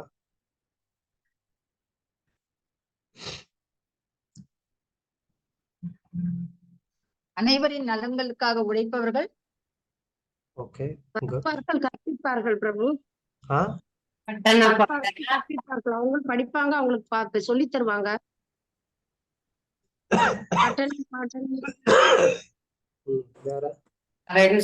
சாஸ்திரம் படிப்பாங்க, சாஸ்திரத்தை கற்றுக் கொடுப்பாங்க. அதை கற்றுக் கொடுப்பாங்க, தானம் பெறுவாங்க, தானம் கொடுப்பாங்க. பிறர் வெறுக்கத்தக்க வகையில் நடப்பது இல்லை. ஆனா வாங்குறதும் கொடுக்கறதும் பகவானுக்கு ரொம்ப பிடிக்கும்னு அதான் நம்ம பண்றோமே தினமும். ஓகே, அப்படி இல்ல. பிரம்ம ஜானாதீதி பிராமணா. பிராமணனுடைய உயர்ந்த தகுதி என்னன்னா அவருக்கு வந்து பிரம்மத்தை அறிந்தவர். பிரம்மம்னா பகவான் யாருங்கிறதே அறிந்தவர். அதனாலதான் இங்க வந்து ஸ்லோகத்துல வந்து என்ன சொல்லியிருக்கிறாங்க, பக்தியோட என் மேல பக்தியோட அர்ப்பணிக்கக்கூடிய அந்த பிராமணன் கொடுக்கறத தான் நான் ஏத்துக்கிறேங்கிறாரு. அதாவது இங்க வந்து வேள்வியில அர்ப்பணிக்கிறத நான் வந்து ஏத்துக்கிறது இல்லைங்கிறாரு. அஸ்னாமி காமம் ந ததா அக்னிஹோத்ரே. அக்னிஹோத்திரத்துல கொடுக்கறத கூட நான் ஏத்துக்கிறது இல்லை. ஏன், ரெண்டுமே பிராமணன் தானே. அக்னிஹோத்திரம் யார் பண்றா, பிராமணர்கள் தான் பண்றாங்க. அப்ப அதை மட்டும் அவர் ஏத்துக்க மாட்டாரா? ஏத்துக்க மாட்டாருன்னு இல்லை, பட் அந்த மாதிரி ஒரு விருப்பத்தோட ஏத்துக்கிறது கிடையாது. அதாவது அவங்க பக்தர்களா இல்லாத பட்சத்துல, அப்போ பக்தர்களா இருக்கிறாங்க அப்படின்னா அவங்க வந்து வேள்வித்தியில வந்து அவருக்கு ஆஃபரிங் பண்ணணும்ன்ற அவசியம் இல்லை. அன்போட அவருக்கு அவங்க வீட்டுல வந்து பகவானுடைய திருவுருவ படமோ இல்ல திருவுருவ விக்கிரகமோ அது வச்சு வந்து என்ன பண்ணா ஆஃபர் பண்ணா என்ன பண்றாரு, அதை அன்போட ஏத்துக்கிறேன் அப்படிங்கிறாரு. ஸோ கிளியரா ரிஷபதேவர் வந்து சொல்றாரு, பக்தியோட இருக்கக்கூடிய அந்த பிராமணர்கள் எனக்கு ரொம்ப பிரியமானவர்கள்ங்கிறாரு. ஏன்னா வேள்வித்தியில கொடுக்கறத நான் ஏத்துக்கல அப்படின்னு சொல்லிட்டாரு. அப்படின்னா என்ன அர்த்தம், அந்த பிராமணர்கள் எனக்கு அவ்வளவு பிரியமானவர்கள் இல்லைன்னு வேற சொல்லிடுறாரு. சோ போன ஸ்லோகத்துல பிராமணர்கள் ரொம்ப உயர்ந்தவர்கள்னு சொல்லிட்டாரு. இப்போ ரிஷபதேவர் என்ன பண்றாரு, இந்த ஸ்லோகத்துல அந்த பிராமணர்கள்லயும் யாரு உயர்ந்தவர்கள்னு சொல்றாரு. பிராமணர்கள்லயும் 2 கேட்டகரி இருக்கு. ஒண்ணு வந்து ஸ்மர்த்தா, அதாவது வந்துட்டு வெறுமனையே வேத சடங்குகளை மட்டும் செய்யக்கூடியவங்க, பக்தி இல்லாம, ஆனா சாஸ்திரம் படிச்சிருப்பாங்க, பக்தி இல்லாம வேத சடங்கை செய்யறாங்க. அவங்களுடைய அர்ப்பணிப்பை அவர் வந்து ஆனந்தமா ஏத்துக்கிறது கிடையாது. இன்னொரு பிராமணர்கள் இருக்கிறாங்க, அவங்க வந்து பகவானுக்கு பக்தி பண்ணக்கூடியவங்க. அவங்க பக்தியோட கொடுக்கக்கூடிய அந்த அர்ப்பணிப்பை வந்து என்ன பண்ணிக்கிறாரு, அதை வந்து ஏத்துக்கிறாரு அப்படிங்கிறாரு. அந்த பிராமணர்கள் தான் ரொம்ப உயர்ந்தவங்க, அவங்களோட எனக்கு பிரியமானவங்க யாரும் இல்லை அப்படிங்கிறாரு. சோ அந்த மாதிரியான ஒரு பிராமணனா ஆகுறதுக்கு எல்லாருக்குமே வாய்ப்பு இருக்கு.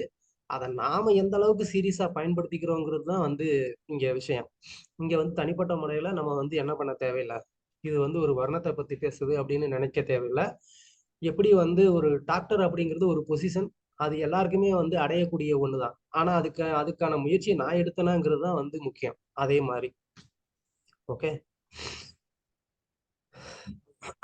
ஒருவரையும் புரோபாதர் அதே தான் சொல்றாங்க. வேத முறையின்படி வேள்வி சடங்கு நிறைவு பெற்றவுடன் அர்ப்பணிக்கப்பட்ட உணவினை உண்பதற்கு அந்தணர்கள் அழைக்கப்படுகின்றனர். அந்தணர்கள் உணவு உண்டால் அது பகவான் உண்டதாகும் என்று கருதுவர். ஆகையினால் தகுதி வாய்ந்த அந்தணர்களோடு ஒப்பிடக்கூடியவர்கள் எவரும் இல்லை. பரிணாம வளர்ச்சியின் நிறைவு என்பது அந்த நிலையினை அடைவதில் இருக்கிறது. சோ புரோபாதர் வந்து சொல்றாங்களா பரிணாம வளர்ச்சி. சோ பரிணாம வளர்ச்சினா நம்ம போன ஸ்லோகத்துல நம்ம பார்த்தோம், எப்படி வந்து ஒரு கீழ்நிலை உயிர்ல இருந்து நம்ம பரிணாம வளர்ச்சி அடைஞ்சிட்டு வர்றோம் அப்படின்னு. மனித பிறவிக்கு வந்ததுக்கு அப்புறமும் மனிதர்கள்லயும் நம்ம வந்து பிராமண நிலையை அடைகிறது வந்து உயர்ந்த நிலை, இறுதி நிலைன்னு வந்து பிரபுபாதர் இங்க வந்து சொல்றாங்க. அதனால பிரபுபாதரும் வந்து பல இடங்கள்ல வந்து சொல்லியிருப்பாங்க, இந்த ஹரே கிருஷ்ணா மூவ்மெண்ட், இந்த இயக்கத்தோடைய நோக்கம் என்ன, நிறைய பிராமணர்களை உருவாக்குறது அப்படின்னு சொல்லி பிரபுபாதர் வந்து சொல்லியிருப்பாங்க. ஏன்னா அந்த பிராமணர்கள் வந்து சமுதாயத்தை வழி நடத்துவார்கள் அப்படின்னு சொல்லி. ஸோ அதனால அந்த மனிதனா இருக்கக்கூடியவங்க அந்த தன்னை வந்து ஒரு உயர்ந்த பிராமணனா மாத்திக்கிறதுக்கு முயற்சி செய்யணும். ஓகே. பதம் 24. திருதாதானூர் உசதி மே புராணி ஏனேக சத்வம் பரம் பவித்ரம் சமோத்தம சத்யம் அனுக்கிரகஸ்ச தபஸ்தி தீக்ஷானுபவஸ்ச யத்ர. ஹரே கிருஷ்ண பிரபு. மொழிபெயர்ப்பு. வேதங்கள் எனது உன்னதமான ஒளி அவதாரங்கள் ஆகும். எனவே வேதங்கள் சப்த பிரம்மம் எனப்படுகின்றன. இவ்வுலகில் அந்தணர்கள் வேதங்களை முழுவதும் கற்று வேத முடிவுகளோடு ஒன்று இருக்கும் காரணத்தினால் அவர்களும் கூட வேதங்களின் வடிவமாகவே கருதப்படுகின்றனர். அந்தணர்கள் ஜட இயற்கையின் உன்னத குணமான சத்துவ குணத்தில் நிலை பெற்று இருக்கின்றனர். இதன் காரணமாக அவர்கள் மனவடக்கம், சம புலனடக்கம், தம வாய்மை உடைமை சத்திய நிறைந்தவர்களாக இருக்கின்றனர். வேதங்களை அவர்கள் அவற்றின் உண்மை உருவில் விளக்குகின்றனர். மேலும் கருணையினால் அனுகிரகத்தினால் அவர்கள் அனைத்து பந்தப்பட்ட ஆத்மாக்களுக்கும் வேதங்களை எடுத்து ஓதுகின்றனர். அவர்கள் தவம், தபஸ்ய மற்றும் பொறுமையினை திதிஷா பயில்கின்றனர். இவையே அந்தணர்களுக்கான 8 தகுதிகள் ஆகும். ஆகையினால் உயிர்களுள் அந்தணர்களை விட உயர்ந்தவர் என்று யாரும் இல்லை. Hare Krishna. Thank you Guruji. Thank you Mataji. So இங்க வந்து போன ஸ்லோகத்துல பிராமணர்கள் ரொம்ப உயர்ந்தவர்கள் அப்படின்னு வந்து சொன்னாரு. ஸோ அதுல 2 பிராமணர்கள் அதாவது வேத சடங்குகளை மட்டும் செய்யக்கூடியவங்க, இன்னொன்னு வந்து பக்தி பண்ணக்கூடியவங்கன்னு 2 பேரை வந்து சொன்னாரு. இப்ப அதே இந்த ஸ்லோகத்துல வந்து பொதுவாவே பிராமணர்கள்னாலே வந்துட்டு என்ன சொல்றாரு, ஒரு உயர்ந்த நிலையில இருக்கக்கூடியவங்க அப்படின்னு வந்து சொல்றாரு. ஏன், அதுக்கு என்ன காரணம் அப்படின்னு கேட்டா, சோ அவர் எப்படி ஆரம்பிக்கிறாருன்னு பாருங்க. சோ அதாவது வேதங்கள் வந்து என்னுடைய சப்த அவதாரம் அப்படிங்கிறாரு.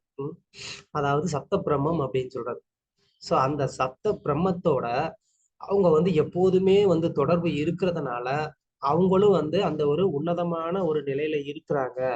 அதனாலதான் அவங்களுக்கு அந்த ஒரு முக்கியத்துவம் கொடுக்கப்படுது அப்படின்னு வந்து இங்க பகவான் வந்து சொல்றாரு. ஏன்னா அது என்ன அது என்ன பிராமணர்களுக்கு மட்டும் வந்து ஒரு தனி முக்கியத்துவம் அப்படின்னு நம்ம நினைக்கலாம். அதுதான் வந்து இங்க ரிஷபதேவர் வந்து கிளியர் பண்றாரு.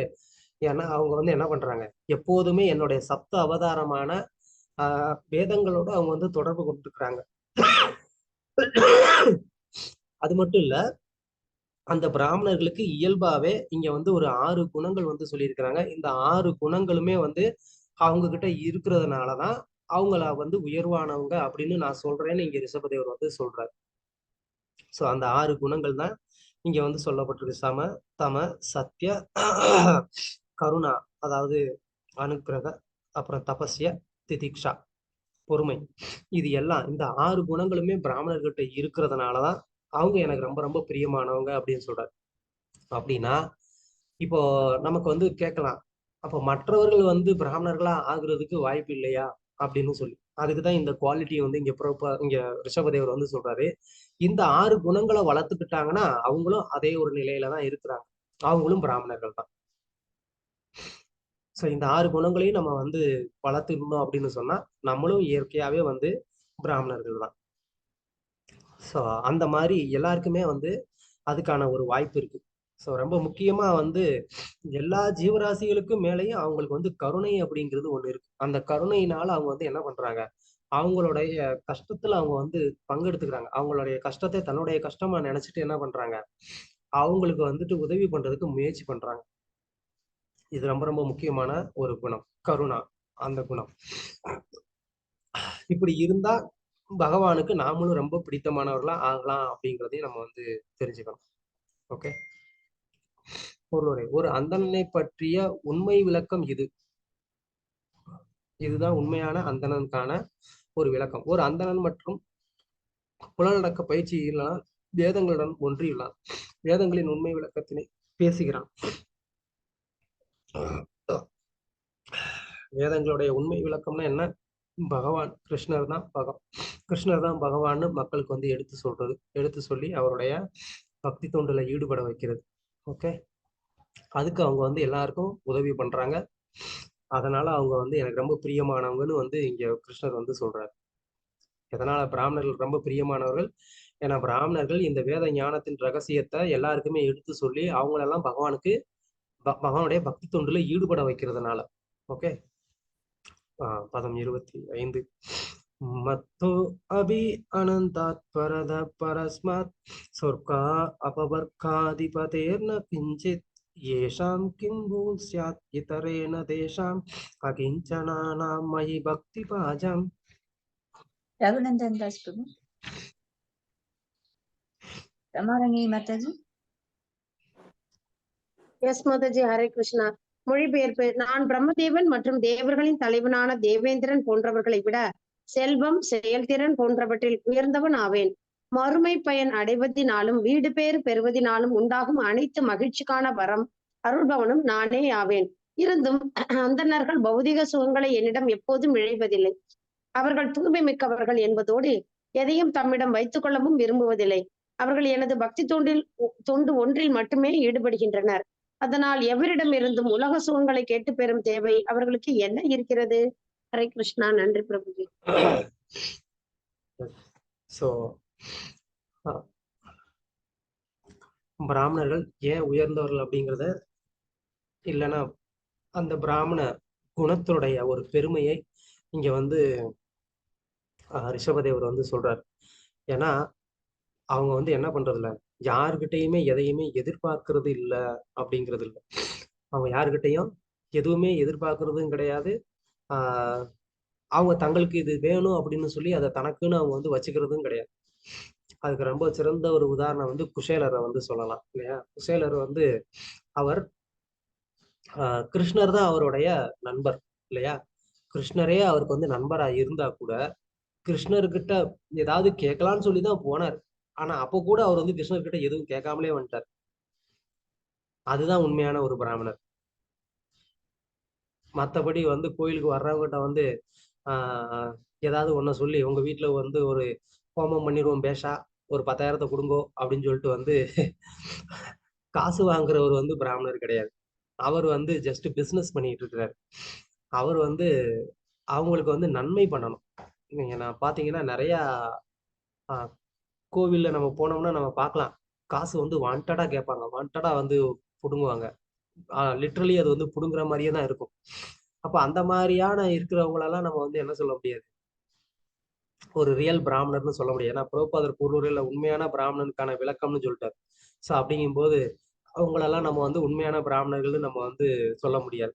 உண்மையான பிராமணர்கள் தனக்குன்னு எதுவும் வச்சுக்கிறதும் கிடையாது, பகவான்கிட்ட இது வேணும்னு கேட்கறதும் கிடையாது. பகவான்கிட்டன்னு இல்லை, பக்தர் கோயிலுக்கு வரக்கூடிய பக்தர்கள்கிட்டயும் வந்துட்டு நம்ம வீட்டுல இன்னும் அதுக்கு இல்லை இது இல்லை, கொஞ்சம் வந்து குழந்தைக்கு ஃபீஸ் கட்டுங்க, இப்படிலாம் போய் என்ன பண்ணிட்டு இருக்க மாட்டாங்க, கேட்டுக்கிட்டு இருக்க மாட்டாங்க. எவ்வளவு ஏழ்மையா இருந்தாலும் அந்த ஏழ்மையை அது பகவானுடைய கருணைன்னு சொல்லி ஏத்துப்பாங்க. அவங்க அதுலயே வந்து சந்தோஷமா இருப்பாங்களே தவிர அவங்களுடைய பௌதிக தேவைகளுக்காக யாருக்கிட்டையும் போய் என்ன பண்ண மாட்டாங்க, கை நீட்டி வந்து பிச்சை எடுக்க மாட்டாங்க. அஃப்கோர்ஸ் நம்ம பார்க்கலாம், பிராமணர்கள் போய் வந்துட்டு சத்திரியர்கள்ட்ட தானம் கேட்கறதெல்லாம், பட் அது வந்து அவங்களுடைய ஒரு என்ன சொல்லலாம், அன்றாட தேவைகளுக்காக இருக்குமே தவிர அளவுக்கு மீறி அதை வந்து சொத்து சேர்க்கணுங்கிறதுக்காக அவங்க வந்து போய் ஒரு ராஜா கிட்டே போய் தானம் கேட்டுக்கிட்டே அப்படியே வந்து பணக்காரர் ஆகுறது அப்படிங்கிறதெல்லாம் அவங்க வந்து பண்றது கிடையாது.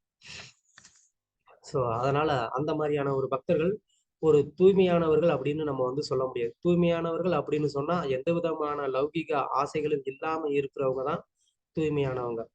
ஸோ அந்த மாதிரி ஆளுங்களுக்கு வந்துட்டு யாருக்கிட்டையும் என்ன கேட்கறதுக்குன்னு என்ன அவசியம் இருக்கு, எதுவுமே அவசியமே கிடையாது.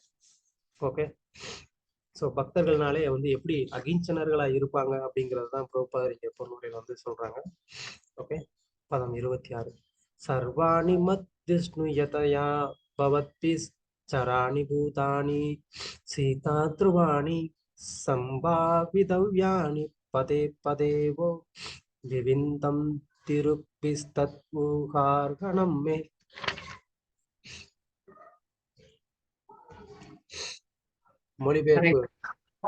மொழிபெயர்ப்பு. அன்பார்ந்த மைந்தர்களே, அசையும் அசையாத எந்த உயிர்களிடத்தும் நீங்கள் காழ்ப்புணர்ச்சி கொள்ளக்கூடாது. அவைகளிடமெல்லாம் நான் இருக்கின்றேன். ஆதலினால் நீங்கள் அனைவரும் அவற்றிற்கு ஒவ்வொரு கணமும் மரியாதை அளித்தல் வேண்டும். ஹரே கிருஷ்ணா. அதனால நான் படிச்சுட்டேன். ஹரே கிருஷ்ணா. ஸோ இங்க அதை திரும்ப வந்து அந்த தன்னுடைய பசங்க எப்படி எல்லாருக்கிட்டையும் வந்து சமமா நடந்துக்கணும் அப்படிங்கிறத ரிஷபதேவர் வந்து சொல்றாரு. நம்ம முன்னாடியே பார்த்தோம். ஸோ ஒரு நாட்டுல ஒரு செடி இருந்தாலும் அதுவும் அந்த நாட்டோடைய ஒரு பிரஜை தான் அப்படிங்கிறது, அதை தான் இங்க வந்து என்ன சொல்றாரு, அசையும் அசையாத எல்லாரையுமே நீ வந்து சமமா நடத்தணும் அப்படின்னு வந்து சொல்றாரு. அவங்க கிட்ட எந்த விதமான ஒரு காழ்ப்புணர்ச்சியும் இல்லாம வந்து என்ன பண்ணணும், நடந்துக்கணும் அப்படிங்கிறாரு. சின்ன வயசுல பாத்தீங்கன்னா அந்த தோட்டத்துலலாம் வந்து ஒரு செடி இருக்கும், அது ஒவ்வொரு ஊர்லயும் ஒவ்வொரு மாதிரி பேர் சொல்லுவாங்க. மேபி கர்சலாங்கண்ணி அது ஒரு மூலிகை பெயர். அதுல வந்து ஒரு எல்லோ கலர் பூ இருக்கும். சின்ன வயசுல அதை வந்து தாத்தா செடின்னு கூட சொல்லலாம், அது எங்க ஊர் பக்கம் அப்படி சொல்லுவாங்க. அதை வந்து என்ன பண்ணுவாங்க, அதை வந்து கிள்ளி விளையாடுவாங்க. அதை இப்படி சுண்டி விட்டு அதோட அந்த பூ வந்து அப்படியே பறந்து. சாரி பிரபு, அது வேற பிரபு, அது உரம் கூடு பிரபு. அதுதான் அந்த மாதிரி பூ இருக்கு. கால் கரைச்சி வைப்பாங்க.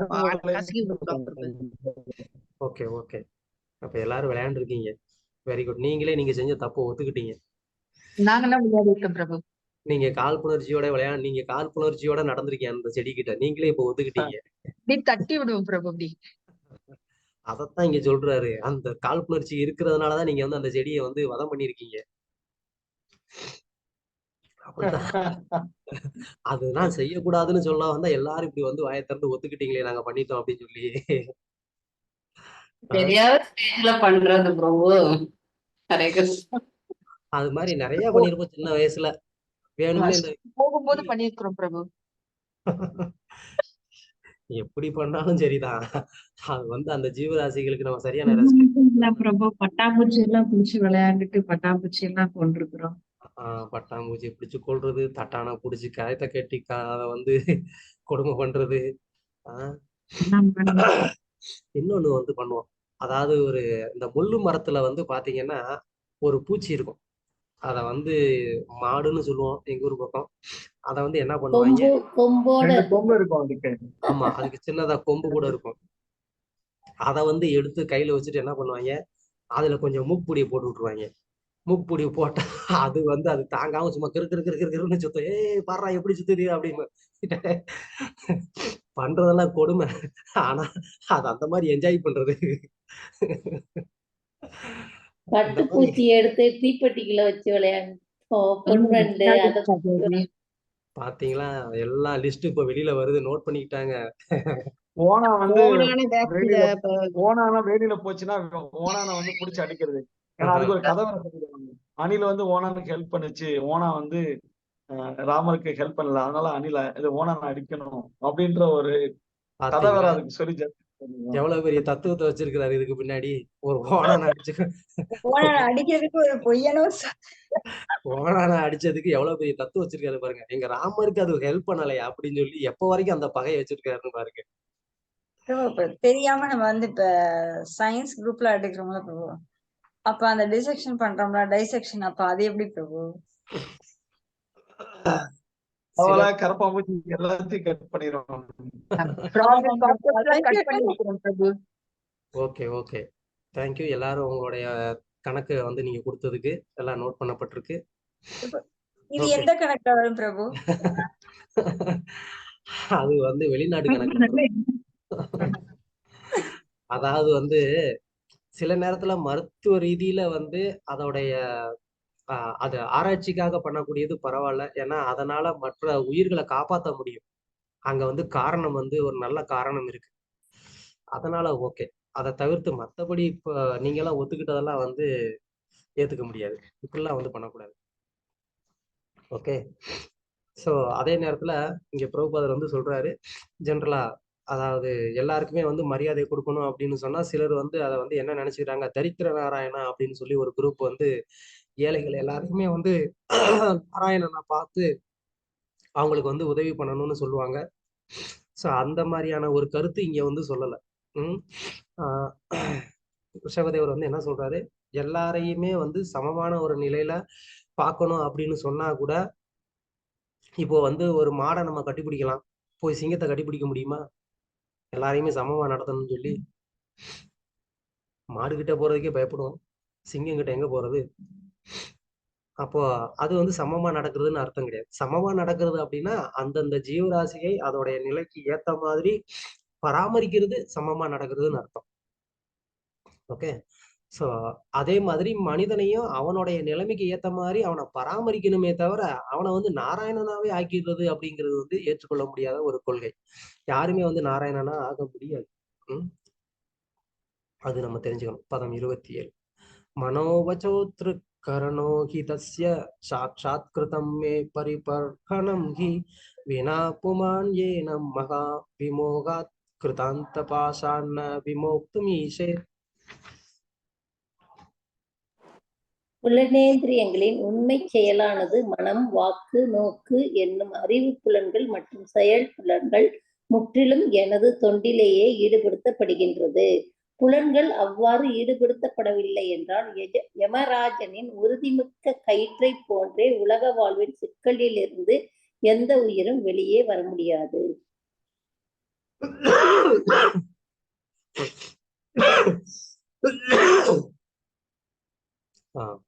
ஸோ இப்போ ரிஷபதேவர் வந்து எல்லா ஜீவராசிகளுமே வந்து சமமா நடத்தணும் அப்படின்னு வந்து சொல்லியிருந்தாங்க.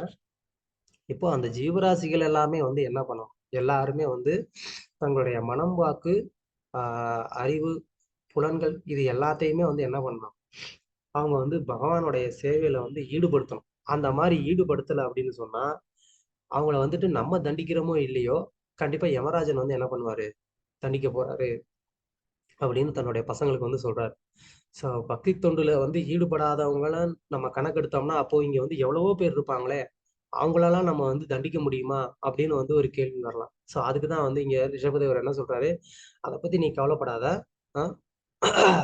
அதாவது நாட்டுடைய அந்த சட்டத்திட்டத்தை மீறி ஒருத்தர் நடக்கிறான்னா நம்ம வந்து தண்டிக்கலாம். ஆனா நாட்டுடைய சட்டத்திட்டத்துக்கு உட்பட்டு அதே நேரத்துல பக்தி பண்ணாமலும் வாழ்றானா அப்ப அவனை தண்டிக்கிறதுக்கு நமக்கு வந்து உரிமை இல்லை. அப்பதான் ரிஷபதேவர் சொல்ற, கவலைப்படாத, அவனை நம்ம தண்டிக்காட்டினாலும் யமராஜன் இருக்கிறாரு, அவர் பார்த்துப்பார். ஏன்னா அவர் வந்து இந்த மாதிரி பக்தி பண்ணாதவங்களெல்லாம் வந்து பனிஷ் பண்றதுக்குன்னே தான் இருக்கிறாரு, அவர் பார்த்துப்பாரு அப்படின்னு வந்து இங்க ரிஷபதேவர் வந்து சொல்றாரு. ஓகே, பதம் 28. ஸ்ரீ சுக உவாச்ச ஏவம் அனுசாஸ்யாத்மஜான் ஸ்வயம் அனுசிஷ்டான் அபிலோகானு சாசனார்த்தம் மதானுபாவ பரமசுக்ருத் பகவான் ரிஷபதேஷ உபசம சீலானாம் உபரத கர்மணாம் மகாமுனீனாம் பக்தி ஞான வைராக்கிய லட்சணம் பாரமஹம்ஸ்ய தர்மம் உபசிஷமான ஸ்வதனய சதஜேஷ்டம் பரம பாகவதம் பகவத் ஞான பராயணம் பரதம் தரணி பாவன யா விசிஷ்ய ஸ்வயம் பாவன ஏவோர் வரித சரீர மாத பரிக்கிரக உன்மத்த இவகண பரிதான பிரகீர்ண கேச ஆத்மனி ஆரோபிதாக வணியோ பிரம்மா வர்த்தாத் பிரஜா. மாதாஜி சேவமங்கி கமலா மாதாஜி. ஹரே கிருஷ்ணா மாதாஜி. ஹரே கிருஷ்ணா படிக்கிறார். சுகதேவ கோஸ்வாமி கூறினார், இவ்வாறு அனைவரின் நலனையும் விரும்பும் பகவான் ரிஷபதேவர் தன்னுடைய மைந்தர்களுக்கு உபதேசித்தார். அவர்கள் அனைவரும் உயர்கல்வியும் நற்பண்பும் உடையவர்களாயினும் ஒரு தந்தை இல்வாழ்க்கையிலிருந்து ஓய்வு பெறும் பொழுது தன் மைந்தர்களுக்கு எவ்வாறு உபதேசிக்க வேண்டும் என்பதற்கு பகவான் ரிஷபதேவர் மிகச்சிறந்த சான்றாகும். பலன் தரும் செயலினால் பந்தப்படாது தங்கள் இச்சைகளை வென்று பக்தி தொண்டில் ஈடுபட்டிருக்கும் துறவிகளும் கூட இவ்வுபதேசத்தினை பின்பற்ற வேண்டும். பகவான் ரிஷபதேவர் உபதேசித்த இந்த 100 மைந்தர்களுள் மூத்தவரான பரதன் மிகச்சிறந்த பக்தரும் வைஷ்ணவர்களின் அடியவரும் ஆவார். இவ்வுலகினை ஆள வேண்டும் என்பதற்காக பகவான் தனது மூத்த மைந்தனை தனது இல்லத்தில் ஆடை உடுத்தாமலும் ஜடை விழுந்த முடியுடனும் ஒரு உன்மத்தனம் பிடித்தவனைப் போல வளர்த்து வந்தார். பின்னர் பகவான் வேள்வி தீயினை தானே எடுத்துக்கொண்டு உலகம் முழுவதையும் சுற்றி வருவதற்காக பிரம்மா விரதம் என்னும் இடத்திற்கு சென்றார். பிரம்மா விரதம்.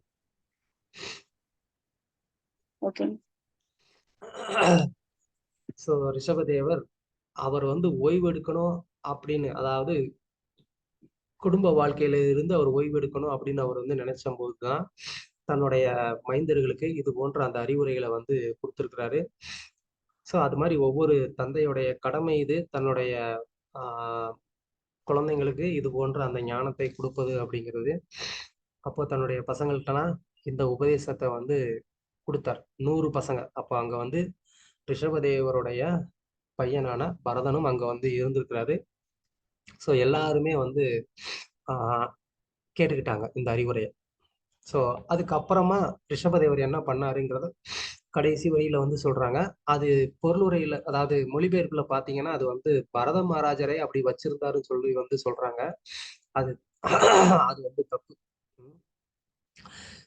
அதாவது தனது மூத்த பகவான் தனது மூத்த மைந்தனை தனது இல்லத்தில் ஆடை உடுத்தாமல் ஜடை விழுந்த முடிவுடனும் ஒரு உன்மத்தம் பிடித்தவனை போல் வளர்த்து வந்தார் அப்படிங்கிறது தப்பு. அது வந்து என்னன்னா அது வந்து ரிஷபதேவர் தான் அந்த மாதிரி இருந்தார். அவர் வந்து தன்னுடைய பசங்களுக்கு எல்லாம் அந்த மாதிரி வந்து இன்ஸ்ட்ரக்ஷன் கொடுத்து முடிச்சதுக்கு அப்புறமா அவர் வந்து முழுவதுமா வந்து அந்த ஒரு பகவானுக்கு மேல உன்னதமான அந்த ஒரு பாவநிலையை அவர் வந்து வெளிப்படுத்துறாரு. அவரே பகவானுடைய அவதாரம் தான். பட் இருந்தாலும் பகவான் இப்போ ரிஷபதேவர் தன்னை வந்து ஒரு அரசனா வந்து நினைச்சிட்டு அந்த பாவத்தை இங்க வந்து வெளிப்படுத்துறாரு. அதுக்கப்புறமா அவர் வந்து எப்படி நடந்துக்கிட்டாருங்கிறது இன்னும் வரக்கூடிய இன்னொரு 5 ஸ்லோகங்கள்ல வந்து சொல்லுவாங்க. ஓகே, பொருளுரையில பிரபுபாதரும் கூட அதே தான் சொல்றாரு. ரிஷபதேவர் இல்வாழ்வினை துறந்து தனது இல்லத்திலேயே ஆடை ஏதும் அணியாது நிர்வாணமாக ஒரு உன்மத்தம் பிடித்தவனை போல் வாழ்ந்து வந்தார். ஸோ அதான் கரெக்டு. மொழிபெயர்ப்புல வந்து அது பரத மகாராஜர் அப்படி இருந்தாருங்கிறது தப்பு. ஓகே, பதம் 29. ஜடாந்த மூக பதிர பிசாசோன் மாதகவத் அவதூத வேஷோ அபிபாஷ்யமானோ அபிஜானானாம் கிரகீத மௌன விரதஸ்தூஷ்ணிம் பபூவ. மொழிபெயர்ப்பு: அவதூதர் எனப்படும் மிகச்சிறந்த மகனாக மாறி உலகிய கவலைகள் மகனாக மாறி உலகிய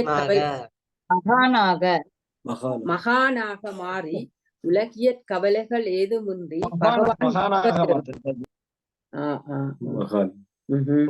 ரிஷபதேவர் மக்கள் மத்தியில் குருடரை போல், செவிடு மற்றும் ஊமை மனிதனை போல், ஒரு பேய் அல்லது புத்தி நிதானம் இல்லாத மனிதரை போல் திரிந்து வந்தார்.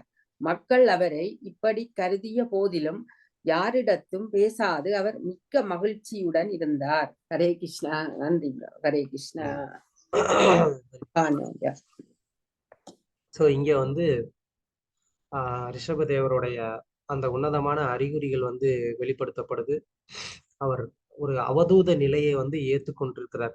ஸோ அந்த ஒரு அவதூத நிலையில இருக்கக்கூடியவங்க எப்படிலாம் நடந்துப்பாங்களோ அது இங்க வந்து சொல்லப்பட்டிருக்கு. அதுல குறிப்பா வந்து அவர் வந்து ஒரு காது கேட்காத மாதிரி, பேச முடியாத மாதிரி அவர் வந்து இருந்திருக்கிறார். காரணம் என்ன அப்படின்னு கேட்டா, ஏன்னா அதுக்கு இன்னும் வரக்கூடிய ஸ்லோகங்கள்ல வந்து சொல்லுவாங்க, நிறைய பேர் அவரை வந்து திட்டுவாங்க. நிறைய இதெல்லாம் வந்து அவரு காதுல வாங்காத மாதிரி இருந்தா தான் இருக்க முடியும்.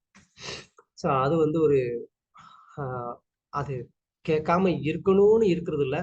உண்மையிலேயே அவர் வந்து அப்படி ஒரு உன்னதமான நிலையில இருக்கிறதுனால அவர் காதுக்குள்ள அது போறது கிடையாது. ஒருவேளை கேட்டாலும் அதை அவர் கண்டுக்கிறது இல்லை. சில நேரம் அதை அவர் உணர்ந்தா கூட அதை அவர் வந்து என்ன நினைப்பாரா, அது வெறும் இந்த தேகத்தை தானே அப்படி சொல்றாங்க அப்படின்னு சொல்லி. ஓகே, அது இனிமே வந்து வரக்கூடிய ஸ்லோகங்கள்ல நம்ம அங்க பார்ப்போம்.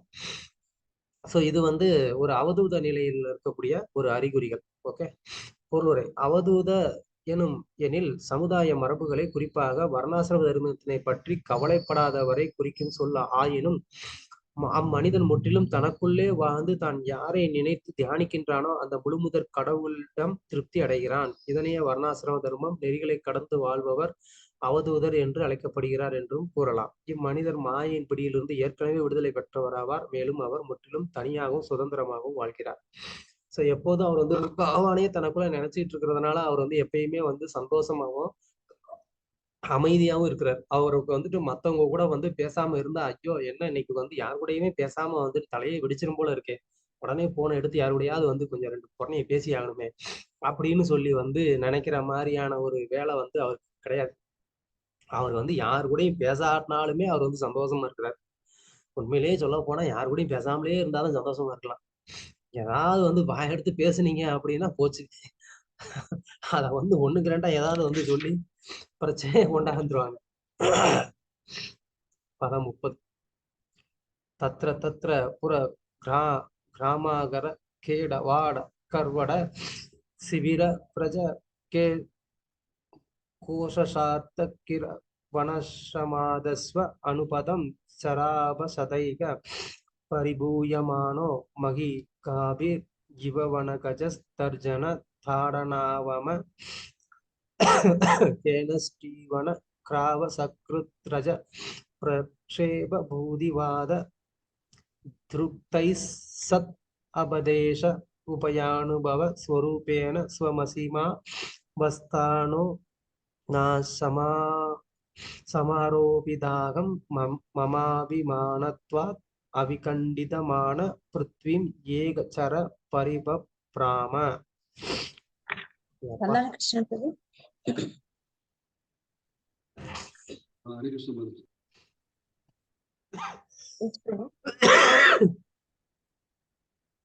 சேவிகா மாதவி மாதாஜி. सौम्य लक्ष्मण माता जी. हरे कृष्णा प्रभु जी, दंडवत प्रणाम. ரிஷபதேவர் நகரங்கள், கிராமங்கள், சுரங்கங்கள், நகர்ப்புறங்கள், பள்ளத்தாக்குகள், நந்தவனங்கள், இல்லங்கள், சத்திரங்கள், மலைகள், வனங்கள் மற்றும் ஆசிரமங்கள் எல்லாம் சுற்றி வந்தார். வனத்திலிருந்து வரும் யானையினை ஈக்கள் மொய்த்து கொள்வது போல் அவர் எங்கு சென்றாலும் தீய சக்திகள் அவரை சூழ்ந்து கொள்ளும். அவர் எப்போதும் மிரட்டப்பட்டார், உதைக்கப்பட்டார், சிறுநீர் தெளிக்கப்பட்டார், காரி உமிழப்பட்டார். சில நேரங்களில் மக்கள் அவர் மீது கல்களையும் புழுதியினையும் மலத்தினையும் வாரி இறைத்தனர். சில நேரம் அவர் முன்னர் அபான வாயுவை கழித்தனர். இவ்வாறு மக்கள் அவரை பல கெட்ட பெயர்களிலும் அழைத்து அவருக்கு மிகுந்த தொல்லை கொடுத்தனர். ஆனால் அவரோ இதை பற்றியெல்லாம் சிறிதும் கவலைப்படவில்லை. இவ்வுடலுக்கு இம்முடிவுதான் ஏற்படும் என்பதை அவர் நன்றாக அறிந்தே இருந்தார். அவர் ஆன்மீக சிந்தனையில் நிலை பெற்றிருந்தார். அவர் மேலும் தனது ஆன்மீக மகிமையினால் உலகினரின் அவமதிப்புகளை பற்றி ஒரு சிறிதும் கவலைப்படாமல் இருந்தார். அதாவது உயிரும் உடலும் தனித்தனியானவை என்பதை அவர் முற்றிலும் உணர்ந்திருந்தார். அவரிடம் உடலை பற்றிய சிந்தனை கிடையாது. இவ்வாறு அவர் எவர் மீதும் சினம் கொள்ளாது உலகளாவிய நிலையில் தனியே வாழ்ந்து வந்தார். ஹரே கிருஷ்ணா.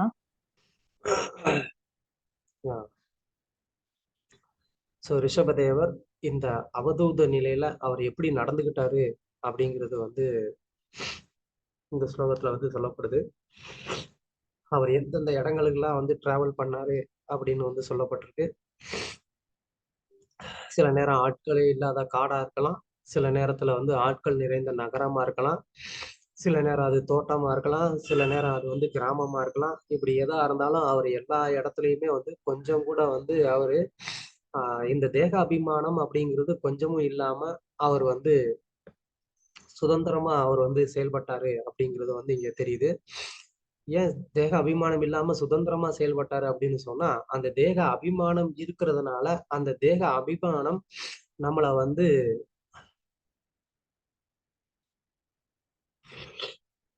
தேக அபிமானம் அப்படிங்கிறது என்ன பண்ணுது, நம்மள வந்து சில குறிப்பிட்ட செயல்கள் செய்யறத தடுக்குது. இல்ல அப்படின்னா சில குறிப்பிட்ட செயல்களை நமக்கு வந்து ஏத்துக்கிடுறதுக்கு அது வந்து மறுக்குது, அந்த தேக அபிமானம் அப்படிங்கிறது. அப்போ அந்த தேக அபிமானத்துல இருந்து ஒருத்தர் விடுபடும் போதுதான் ஒருத்தர் வந்து என்ன பண்ண முடியும், இங்க ரிஷபதேவருக்கு வந்து ஏற்படுற மாதிரியான அந்த மான அவமானங்களை எல்லாம் வந்து ஒருத்தரை வந்து என்ன பண்ண முடியும், அதெல்லாம் சகிச்சுக்க முடியும். சகிச்சுக்கிறதுன்னு கூட கிடையாது, அதை வந்து கேர் பண்ணாம இருக்கிறது. யாராவது ஒருத்தவங்க வந்துட்டு இப்போ என் முன்னாடி வந்து கண்ட மாதிரி திட்டுறாங்க, என்ன நீ எல்லாம் வந்து ஒரு மனுஷனாயா அப்படி இப்படின்னு சொல்லி ஏதோ வந்து திட்டுறாங்க. அப்பனா நான் வந்து என்ன பண்ணணும், சிரிச்சுட்டு தேங்க்யூங்க ரொம்ப நன்றி அப்படின்னு சொல்லி நான் சொல்லணுமா? அந்த மாதிரியும் கூட இல்லை. ஆனா அது வந்து அவருக்கு அதை பத்தின ஒரு பிரஜையே இல்லாம இருக்கிறது. ஒருத்தர் என் முன்னாடி வந்து கோவப்பட்டு பேசுறாரு அப்படின்ற அந்த ஒரு பிரஜையே இல்லாம இருக்கும்.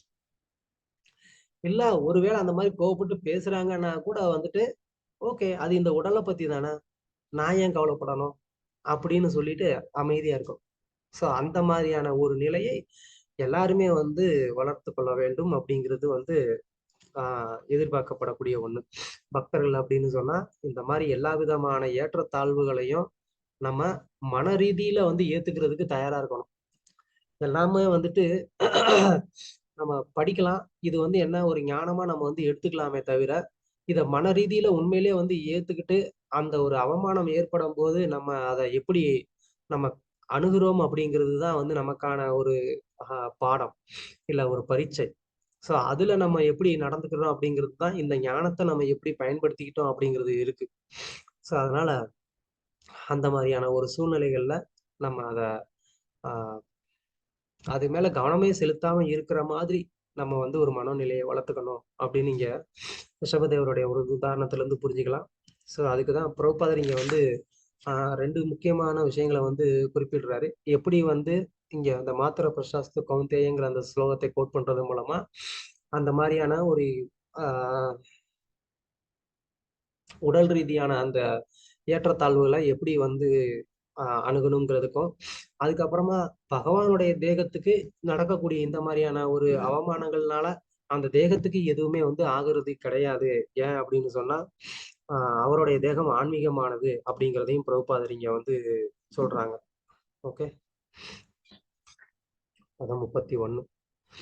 அதிசுகுமார கர சரணோர ஸ்தல விஷல பாக்வ அம்ச கலவதனாதி அவயவ விந்யாச பிரகிருதி சுந்தர ஸ்வபாவகாச சுமுகோ நவநளின தாளாயமான சிசிர தாராணுரா தாராருணாயத நயன உஷிர சத்ருஷ சுபக கபோல கர்ண கண்ட நாசோ விசிஷ்ட ஸ்மித வதன மோகோத்சவேன புர வனிதானா மனசி குசும சராசனம் உபதாதன பராக் அவலம்பமான குடில ஜடில கவிஷ கேஷ பூரிபாரோ வாதூத மலின நிஜ சரீரேன கிரக கிரகீத இவா திருஷ்யத. பகவான் ரிஷபதேவரின் மார்பு மிக விரிந்தும் கரங்களும் கால்களும் நீண்டு உயரமாகவும் இருந்தன. அவரது தோள்களும் முகமும் அவயங்களும் மிகவும் எழிலுடனும் அளவாக செதுக்கி வைத்தார் போன்றும் இருந்தன. அவரது வாய் அவரது இயற்கையான புன்னகையினால் அலங்கரிக்கப்பட்டிருந்தது. அதிகாலையில் மலரும் செந்தாமரை மலரின் பனித்துளி படர்ந்த செவ்விதழை போன்ற சிவந்த விழிகளுடன் அவர் மிகவும் கவர்ச்சிகரமாக தோன்றினார். அவரது விழிகளில் கருமணிகள் மிகவும் இனிமையுடனும் அவற்றை பார்ப்போரின் துன்பங்கள் அனைத்தையும் நீக்குபவையாகவும் விளங்கின.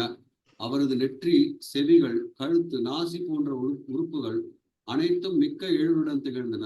அவரது கவர்ச்சி மிகுந்த புன்னகை அவரது முகத்திற்கு மேலும் அழகூட்டி மனம் முடித்த மங்கையரின் உள்ளங்களை கூட ஆட்கொண்டன. அவர்கள் அனைவரும் மன்மதனின் மலரம்புகளால் துளைக்கப்பட்டனர். அவரது தலைமுடி அடர்த்தியாகவும் இருந்தது. மேலும் அவை அங்கும் இங்கும் தொங்கிக் கொண்டிருந்தன. ஏனெனில் அவரது உடல் அழுக்குடனும் படாமலும் பேய்க்கு ஆட்பட்டது போலும் காணப்பட்டது. ஹரே கிருஷ்ணா.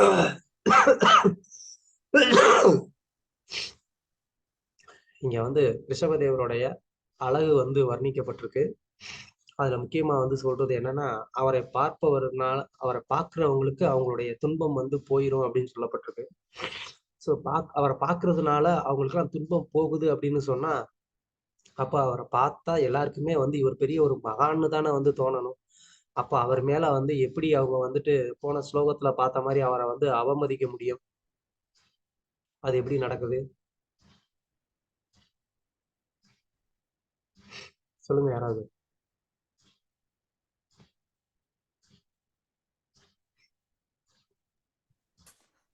மக்களின் அறியாமையா இருக்கலாம். கிருஷ்ணா. ஓகே, யாரா? பகவான்னு தெரியாத அறியாமையினால இருக்குமா பிரபு? பார்த்தாலே அவங்களுக்கு வந்துட்டு அவங்க துன்பம் போயிருது. அப்ப அந்த ஒரு எஃபெக்ட்னால அதை அவரை ஒரு மகானாவது நினைப்பாங்க இல்லையா? அப்புறம் எப்படி அவருக்கு எதிரா பகவானோட லீலையாத்தான் இருக்கணும். ஹரே கிருஷ்ணா. வேற ஏதாவது? ஒரு பொறுமையா இருக்கிறதால பிரபு அவரு எதை பத்தியும் கவலைப்படாம எல்லாம் அக்செப்ட் பண்ணிக்கிறாருல, அதனால அதிகமா செய்யறாங்க. வேற? அவர் பார்க்கறதுக்கு நீட்டாவே இல்ல பிரபு, அதனால. அப்புறம் எப்படி துன்பம் போகுது? பிரபு அவங்களுக்கு துன்பம் போகுதுன்னே தெரியல, அதனாலதான் அவங்க அப்படி பிஹேவ் பண்றாங்க. அதுவும் தெரியலையா? வேற? அவங்களாம் அவரோட வெளித்தோற்றத்தை தான் பாக்குறாங்க பிரபு, அதனால அது மாதிரி செய்யறாங்க. என் மாதாஜி சொன்ன மாதிரி அவங்க உள்ள வந்து அவங்களோட அந்த துன்பம் நீக்குது அப்படிங்கறத அவங்க உணரல. நீங்கிறது நடக்கும், ஆனா அவங்க அதை உணரணும்ல, அது நடக்கலன்னு நினைக்கிறேன். அறியாமை. அது அவரோட கருணை பிரபு. அது நாம வந்து அவங்க அறியாமையெல்லாம் பாக்குறோம், ஆனா அவர் வந்து அவங்க எல்லாரையும் கரையேற்றணும். பகவானோட செயல் வந்து எல்லாரையும் வந்து அவரோட தாம கொண்டு போகணும் ஆசை. அப்ப அவரோட கருணையினால துன்பம் நேருது. ஹரே கிருஷ்ணா பிரபு. தமோ குணத்துல இருக்கிறவங்க எப்பவுமே புரிஞ்சுக்க முடியாதுங்க பிரபு. தேங்க்யூ. ஸோ இங்க பகவானுடைய இந்த அழகு வந்து வர்ணிக்கப்பட்டிருக்கு. இந்த அழகு எல்லாமே வந்துட்டு இது பக்தர்களுக்கு மட்டும்தான் இதை இந்த மாதிரி அழகா வந்து பார்க்க முடியும். பக்தர் அல்லாதவங்களுக்கு வந்துட்டு என்ன பண்ண முடியாது, இந்த மாதிரியான ஒரு அழகை வந்து ரசிக்க முடியாது. ஏன்னா கிருஷ்ணர் மாதிரியான ஒரு அழகு யாருமே இருக்க முடியாது. அப்படி இருந்தும் கிருஷ்ணரை வந்து அசுரர்கள் எதிர்த்தாங்க இல்லையா? சிசுபாலன் எப்போதும் திட்டிக்கிட்டே இருந்தான். கம்சன் எப்போதுமே கிருஷ்ணர் மேல பொறாமை கொண்டிருந்தான். சோ அந்த மாதிரி வந்து அசுர குணத்தினால வந்து அவங்களுக்கு வந்து என்ன பண்ண முடியாது. பகவான் உண்மையிலேயே அவர் வந்து அழகானவர் தான். இங்க சொல்லியிருக்கிற மாதிரி அவர் வந்து அவருடைய கண்கள் அப்படியே செந்தாமரை இதழ் மாதிரி இருக்கு அப்படின்னா அதை பார்த்து யாருக்குதான் அட்ராக்ஷன் ஆகாது? எல்லாருக்கும் அட்ராக்ஷன் ஆகதான் செய்யும். ஆனா அந்த பொறாமை கொண்டவர்களுக்கு வந்து என்ன பண்ண முடியாது, அந்த அழகை வந்து ரசிக்க முடியாது. பொறாமை கொண்டவர்களுக்கு அந்த அந்த அழகு வெளிப்படுத்தப்படாது. தெரிஞ்சாலும் அவங்களுக்கு அதை புரிஞ்சுக்க முடியாது. அது மாதிரி வந்து அவரை பார்ப்பதனால கண்டிப்பா வந்து அவங்களுக்கு எல்லாத்துக்குமே வந்துட்டு யாருக்கு, அதாவது எல்லாருக்குமே வந்து துன்பம் போகுது. எப்படி வந்து குருட்சேத்திர போர்க்களத்துல கிருஷ்ணருக்கு முன்னாடி இறந்தவர்கள் எல்லாருக்குமே நன்மை கிடைச்சதோ, அது மாதிரி ரிஷபதேவரை வந்து பார்க்கக்கூடிய பாக்கியம் கிடைச்சா எல்லாருக்குமே வந்து நன்மை தான் வந்து கிடைக்கும், இல்லைன்னு கிடையாது. ஆனா பக்தர்களுக்கு தனிப்பட்ட முறையில அது வந்து ஒரு விசேஷமான ஒரு கருணை. பக்தர் அல்லாதவங்களுக்கு வேற மாதிரியான ஒரு கருணை. பட் எல்லாருக்கும் வந்து கருணைங்கிறது உண்டு. ஸோ பக்தர்களுக்கு வந்துட்டு தனிப்பட்ட ஒரு கருணை. அவர்களுக்கு பகவானை பார்க்கறதுனாலேயே ஆனந்தம். அப்புறமா அவருடைய அந்த கருணையினால அவங்களுடைய வாழ்க்கையில உள்ள எல்லா துன்பங்களும் வந்து கண்டிப்பா வந்து நீங்குது அப்படிங்கிறதையும் நம்ம வந்து பொருளுரை. பகவான் ரிஷபதேவரின் உடல் முற்றிலும் பேணப்படாது புறக்கணிக்கப்பட்டதாக விளங்கிய போதிலும் அவரது உன்னத தன்மைகள் மனம் முடித்த மங்கையரை கூட மயக்குபவையாக இருந்தன. அவரது அழுக்கும் ஒருங்கிணைந்த அவரது அழகிய உடல் பேய் பிடித்ததை போல் தோற்றமளித்தது. அழகும் அழுக்கும் ஒன்னா இருக்கு. 32. கிருஷ்ண பிரபு சுகதேவ கோஸ்வாமி கூட பரீட்சித் மகாராஜனுக்கு சொல்லும் போது பெண்கள் சிறுவர்கள் எல்லாம் கூட பித்தர் நினைச்சுதானே பிரபு அவரை தொடர்ந்து வராங்க. அந்த இடத்துல கூட அறியாமையினால அந்த லேடிஸ் எல்லாம். எஸ் மாதாஜி, கரெக்ட். தேங்க்யூ. 32. ஜர்ஹி வாவச பகவான் லோகம் இமம் யோகஸ்யாத் பிரதி யுவாஷாணஸ்தத் பிரதிக்ரிய கர்ம பிசிதம் யதிவ்ரதம் ஆஜகரம் ஆஸ்தித சயனா ஏவாஸ்நாதி பிபதி காததி அவமோகதி ஹததி ஸ்ம சேஷ்டமான உச்சரீத ஆதிக்தோத்தேஷ. சுந்தரி பத்மாவதி மாதாஜி, ஸ்வஸ்டிக். ஹரேஷ்.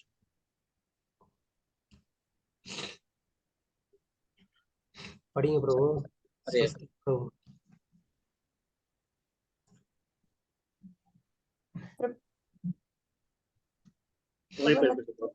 பகவான் ரிஷபதேவர் தனது யோக சித்திக்கு எதிராக பொதுமக்கள் இருப்பதை கண்டவுடன் அவர்களை எதிர் செய்வதற்காக ஒரு மலைப்பாம்பின் மனோபாவத்தை மேற்கொண்டார்.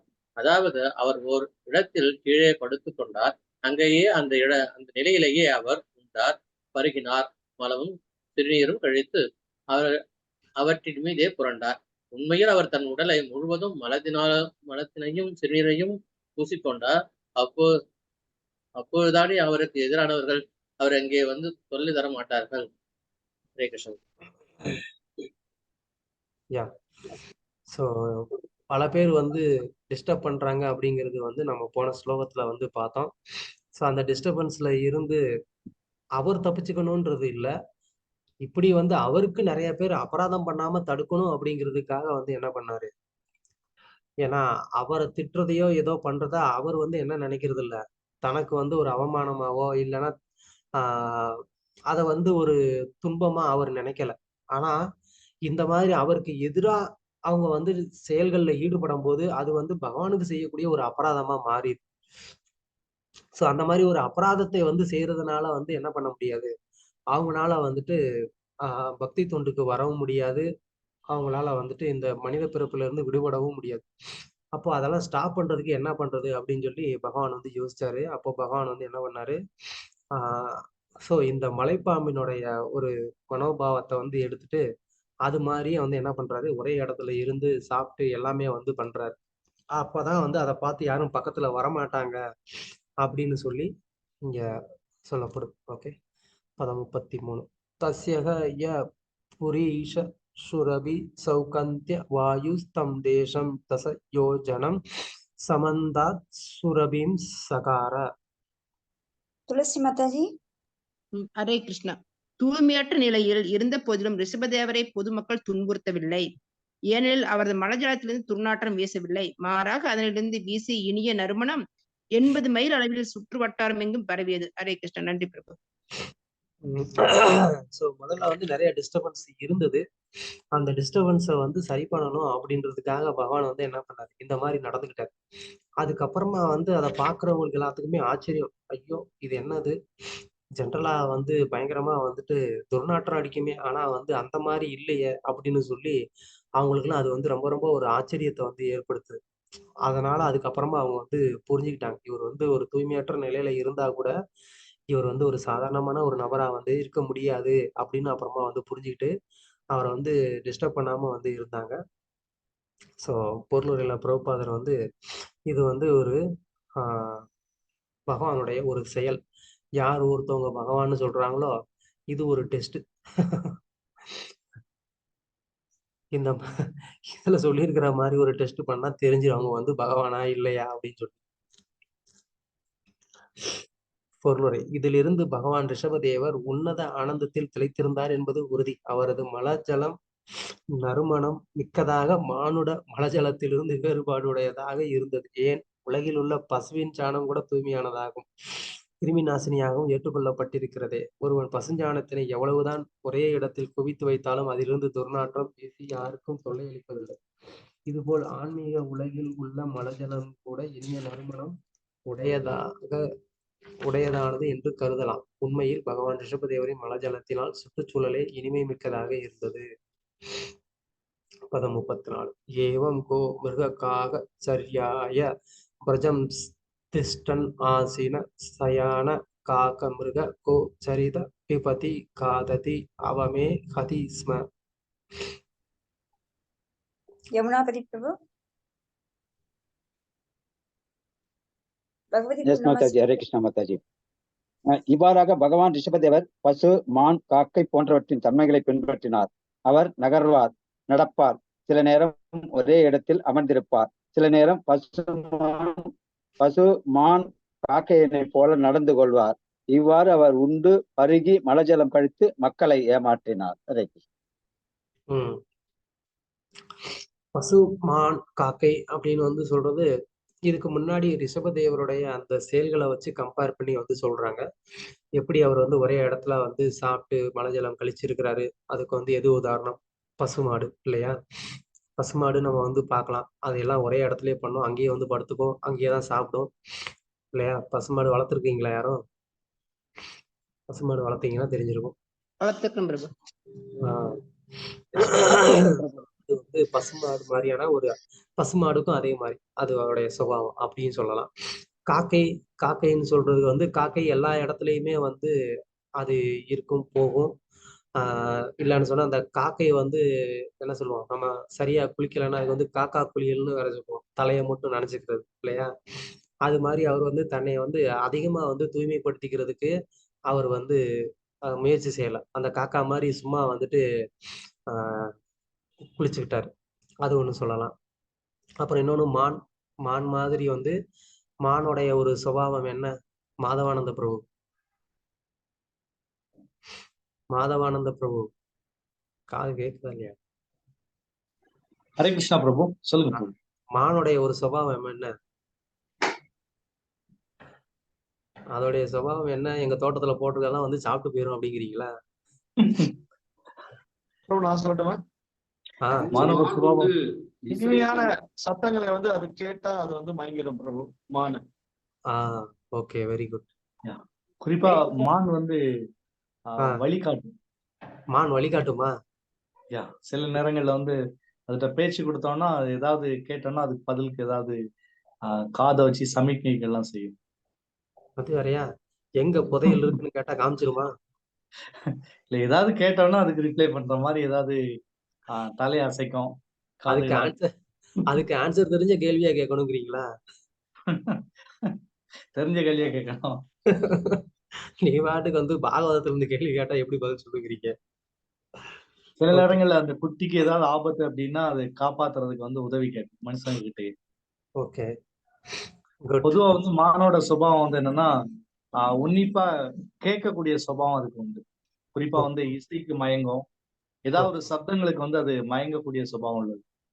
Okay, thank you. ஸோ மான் அப்படின்னு சொன்னா அது பொதுவாக வந்து ஒரு மங்களகரமான ஒண்ணு. நம்ம பசு சொல்றோம், பசு மாதிரியே வந்து மானும் வந்துட்டு ஒரு மங்களகரமான ஒண்ணு. குறிப்பா சொல்லணும் அப்படின்னு சொன்னா, நீங்க பாகவதத்துல நீங்க கவனிச்சிருந்தீங்கன்னா உங்களுக்கு தெரியும். 4வது ஸ்கந்தத்துல வந்து ஒரு வார்த்தை வரும். கருப்பு மான்களுடைய பாதச்சுவடு பட்ட இடம் வந்து யஜ்ஞம் பண்ணுவதற்கு ரொம்ப உகந்த ஒரு இடம் அப்படின்னு வந்து பாகவதத்துல வந்து சொல்லப்பட்டிருக்கும். ஸோ அந்த மாதிரி வந்து மான் இனங்களே ரொம்ப மங்களகரமான ஒரு வகை உண்டு. ஸோ அது மாதிரி பகவான் வந்து அவருடைய பாதம் படுக்கிற இடம் நேச்சுரலாவே அது வந்து புனிதமானது தான். அதுக்கு மேல மான் வந்து ஒரு சாத்வீகமான ஒரு விலங்கு. இன்னும் அதுக்கு மேல நீங்களாம் சொன்ன மாதிரி இசை அப்படின்றது வந்து நம்ம சொல்றோம். பட் இங்க பகவான் அவருடைய நாம சங்கீர்த்தனத்துக்கு அவர் வந்து செவி சாய்க்கக்கூடியவர். ஓகே, என்ன பிரபு சொல்லுங்க. இந்த கருப்பு மான்கள் இருக்கிற இடம் வந்து வர்ணாசிரமத்துக்கு உட்பட்ட இடம். கருப்பு மான்கள் வந்து மிலேச்ச பூமியில வந்து வாழாது. அப்படியா? எந்தெந்த பகுதியெல்லாம் வந்து மிலேச்சர்கள் வசமா போயிடுச்சோ அது எல்லாமே வந்து கருப்பு மான்கள் வந்து அப்படியே இந்தியா நோக்கி நகர்ந்து வந்துருச்சு. அப்படியா? தமிழ்நாட்டுல எங்கேயும் கருப்பு மான் இருக்கா?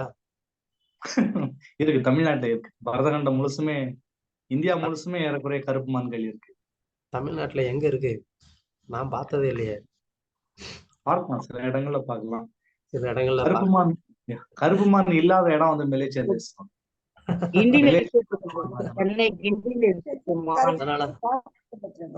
கருப்பு மான்கள் வந்து ரொம்ப அமைதியா இருக்கக்கூடிய சத்துவ குணம் நிறைஞ்சு இருக்கக்கூடிய இடத்துலதான் கருப்பு மான் வந்து இருக்கும். அததான் நான் கேட்கிறேன், தமிழ்நாட்டுல இருக்கான்னு. கண்டிப்பா இருக்கு பிரபா, இந்தியா முழுசுமே இருக்கு, இருக்கணும். அந்த நம்பிக்கையில தான் இருக்கிறோம். ஹரே கிருஷ்ணா பிரபு. ஹரே கிருஷ்ணா. சொல்லுங்க இன்னொரு மாதாஜி. இடம் சொன்னீங்களே, மான் வந்து இருக்காத இடம் எது, இருக்காத இடம் எது பிரபு? எந்த ஊர் ஏதோ சொன்னாரு இப்ப? மலேசியா. அதான் நான் கேக்குறேன், என்ன மலேசியால கருப்பு மான் இல்லையா? பரவாயில்ல, அதுக்கு பிறகு நீங்க இருக்கிறீங்க, அந்த இடம் புனிதமானது, கவலைப்படாதீங்க. தேங்க்யூ பிரபு. அதான் 35 வல்லநாடு சாங்சுரின்னு போட்டிருக்கு பிரபு. பாத்துட்டீங்களா? பாத்துட்டேன் பிரபு, கூகுள்ல அங்க இருக்கு. ஓகே, கண்டிப்பா. அப்போ ஒரு தடவை அங்க போய் கருப்பு மானை பார்த்துட்டு வந்துருவோம். ஓகே பிரபு. களக்காட்டுல கருப்பு மான் இருக்கு பிரபு. களக்காட்டுலயா? களக்காடு சரணாலயத்துல கருப்பு மான்கள் இருக்கு. ஓகே, கண்டிப்பா. அதுக்கே ஒரு வாட்டி அந்த பக்கம் வரணும். ஓகே, கடைசி ஸ்லோகம் முடிச்சிருவோம். பதம் 35. இதி நானாச்சரியாச்சரணோ பகவான் கைவல்யபதி ருஷபோ விரத பரம மகானந்தானுபவ ஆத்மனி சர்வேஷாம் பூதானாம் ஆத்மபூதே பகவதி வாசுதேவ ஆத்மனோ வியவதானானந்த ரோதர பகவேன சித்த சமஸ்தார்த்த பரிபூர்ணோ யோகைஸ்வர்யாணி வைகாயச மனோ ஜவாந்தர்தான பரகாய பிரவேச தூர கிரகணாதீனி யத்ருச்ச யோகபத நாஞ்சசா நிருப கிருத ஜேனாப்ஜனந்தத். ஹரே கிருஷ்ணா. ஓ பரிசுத்த மன்னனே, அனைத்து யோகிகளுக்கும் யோக சித்தி முறைகளை எடுத்து காட்டவே பகவான் கிருஷ்ணரின் இயல்புகளை ஏற்றுக்கொண்ட பகவான் ரிஷபதேவர் அதிசயத்தக்க செயல்களை செய்து காட்டினார். உண்மையில் அவர் விடுதலையின் நாயகர் என்பது மட்டுமல்ல, 1000 மடங்குள்ள மனவாசம் கடந்த மெய்யுணர்வில் முற்றிலும் ஆழ்ந்திருந்தார்.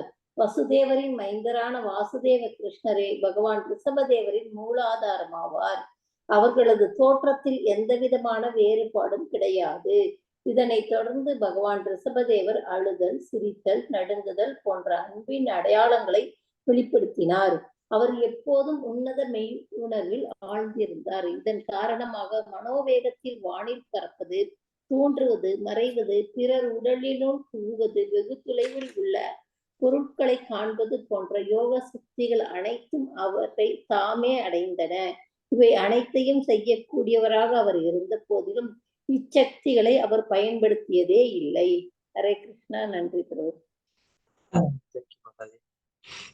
சோ இங்க வந்து ரிஷபதேவர் எப்படி இந்த அவதூதர்கள் வந்து செயல்படுவாங்கங்கிறத வந்து இந்த உலகுக்கு எடுத்து காட்டுறதுக்காக அந்த அவதூதர் நிலையை வந்து ரிஷபதேவர் ஏத்துக்கிட்டு அவர் வந்து நடந்து காமிச்சாரு. அதுல வந்து அவர் பல அமானுஷ்யமான அதிசயத்தக்க செயல்கள் எல்லாம் அவர் வந்து செஞ்சு காமிச்சாரு. இது எல்லாத்துக்கும் மேல அவர் வந்து என்ன ஆத்மபதே பகவதி வாசுதேவ ஆத்மனோ, அதாவது அவர் வந்து என்ன பண்ணாரு, பகவான் கிருஷ்ணர் வாசுதேவனுடைய பையன், அவர்தான் வசுதேவனுடைய பையன் வாசுதேவ் இல்லையா, அவருடைய அவதாரம் தான் இவரு அப்படின்னு வந்து இங்கே இந்த ஸ்லோகத்திலே நேரடியா வந்து சொல்லப்பட்டிருக்கு. சோ ரிஷபதேவர் வந்து தோன்றிய காலம் என்ன, அவர் வந்து சத்தியுகத்துல வந்து தோன்றினார் இல்லையா. அப்போ சத்தியுகத்துல கிருஷ்ணருடைய அவதாரம் கிடையாது.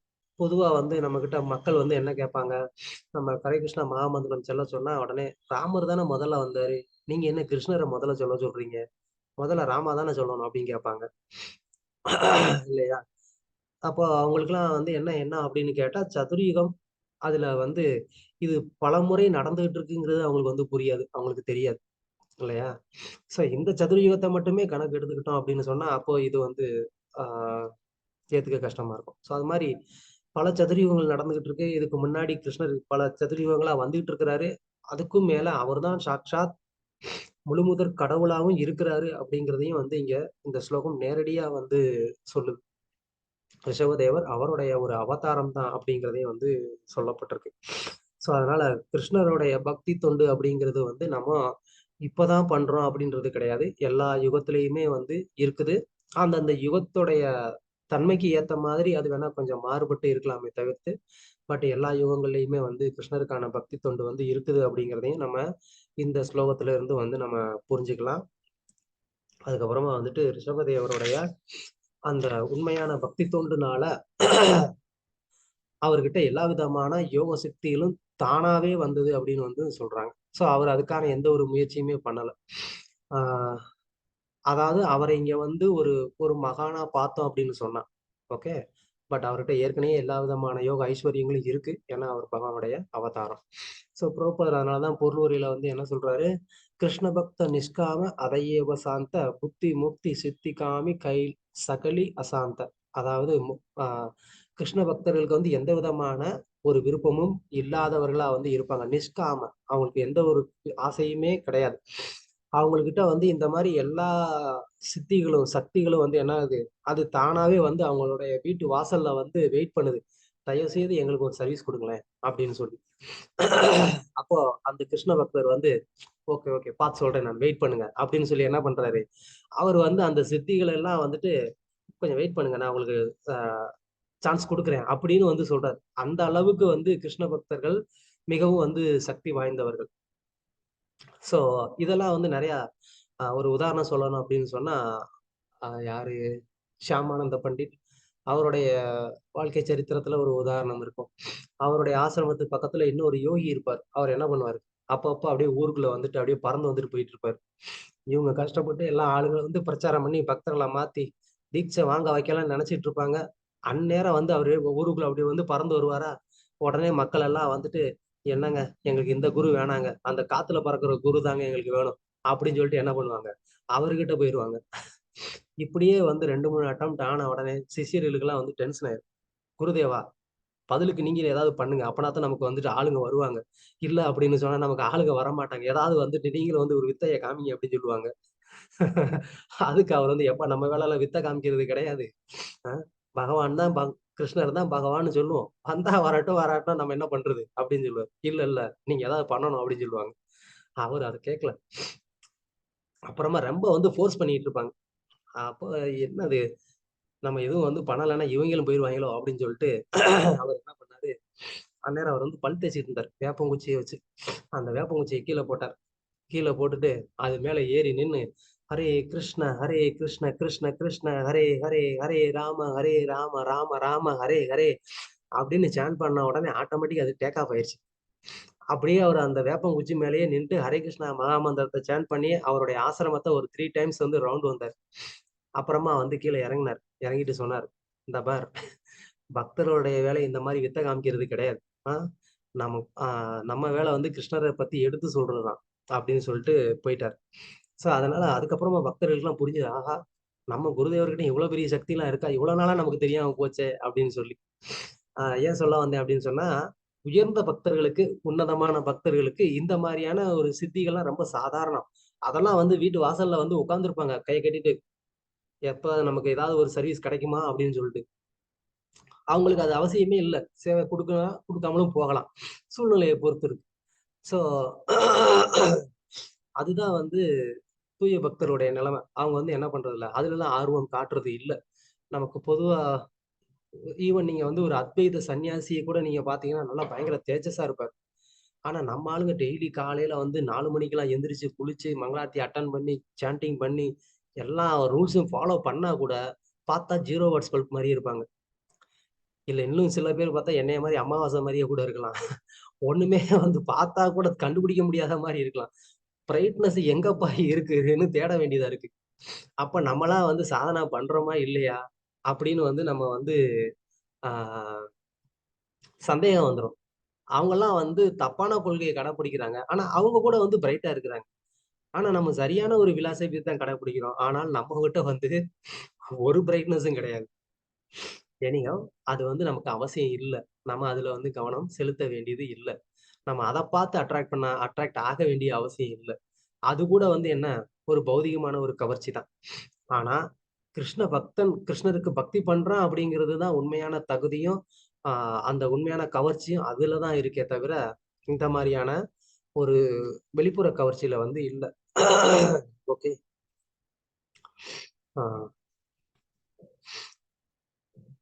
பிரபுபாதர் கீழே கடைசியில வந்து சொல்றாங்க, சில நேரங்களில் யோகிகள் தங்கள் உடல் முறையை செயல்படவில்லை என்றால் பிறர் உடலினுள் புகுந்து தங்களது விருப்பம் போல் செயல்படுவர்.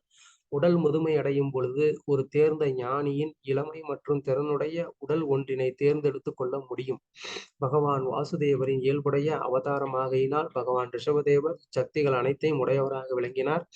ஆயினும் அவர் கிருஷ்ணரின் மீது கொண்ட தெய்வீக அன்பில் முழு திருப்தியுடையவராக விளங்கினார். அதன் அடையாளமே மெய்மறந்த நிலையில் அழுதல், சிரித்தல், நடுங்குதல் போன்ற வெளிப்பாடுகள் ஆகும். இதெல்லாம் ஏற்கனவே நம்ம வந்து பார்த்தோம். இந்த பாவ நிலை இல்ல பிரேம நிலையில வெளிப்படக்கூடிய அந்த அறிகுறிகள் என்னென்ன அப்படிங்கிறத நம்ம வந்து ஏற்கனவே இதுக்கு முந்தின ஸ்லோகத்துல பார்த்தோம். ஓகே.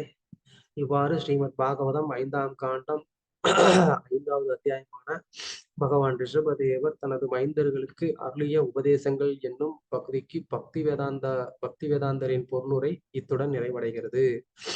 ஹரே கிருஷ்ணா. ஓம் தத் சத்.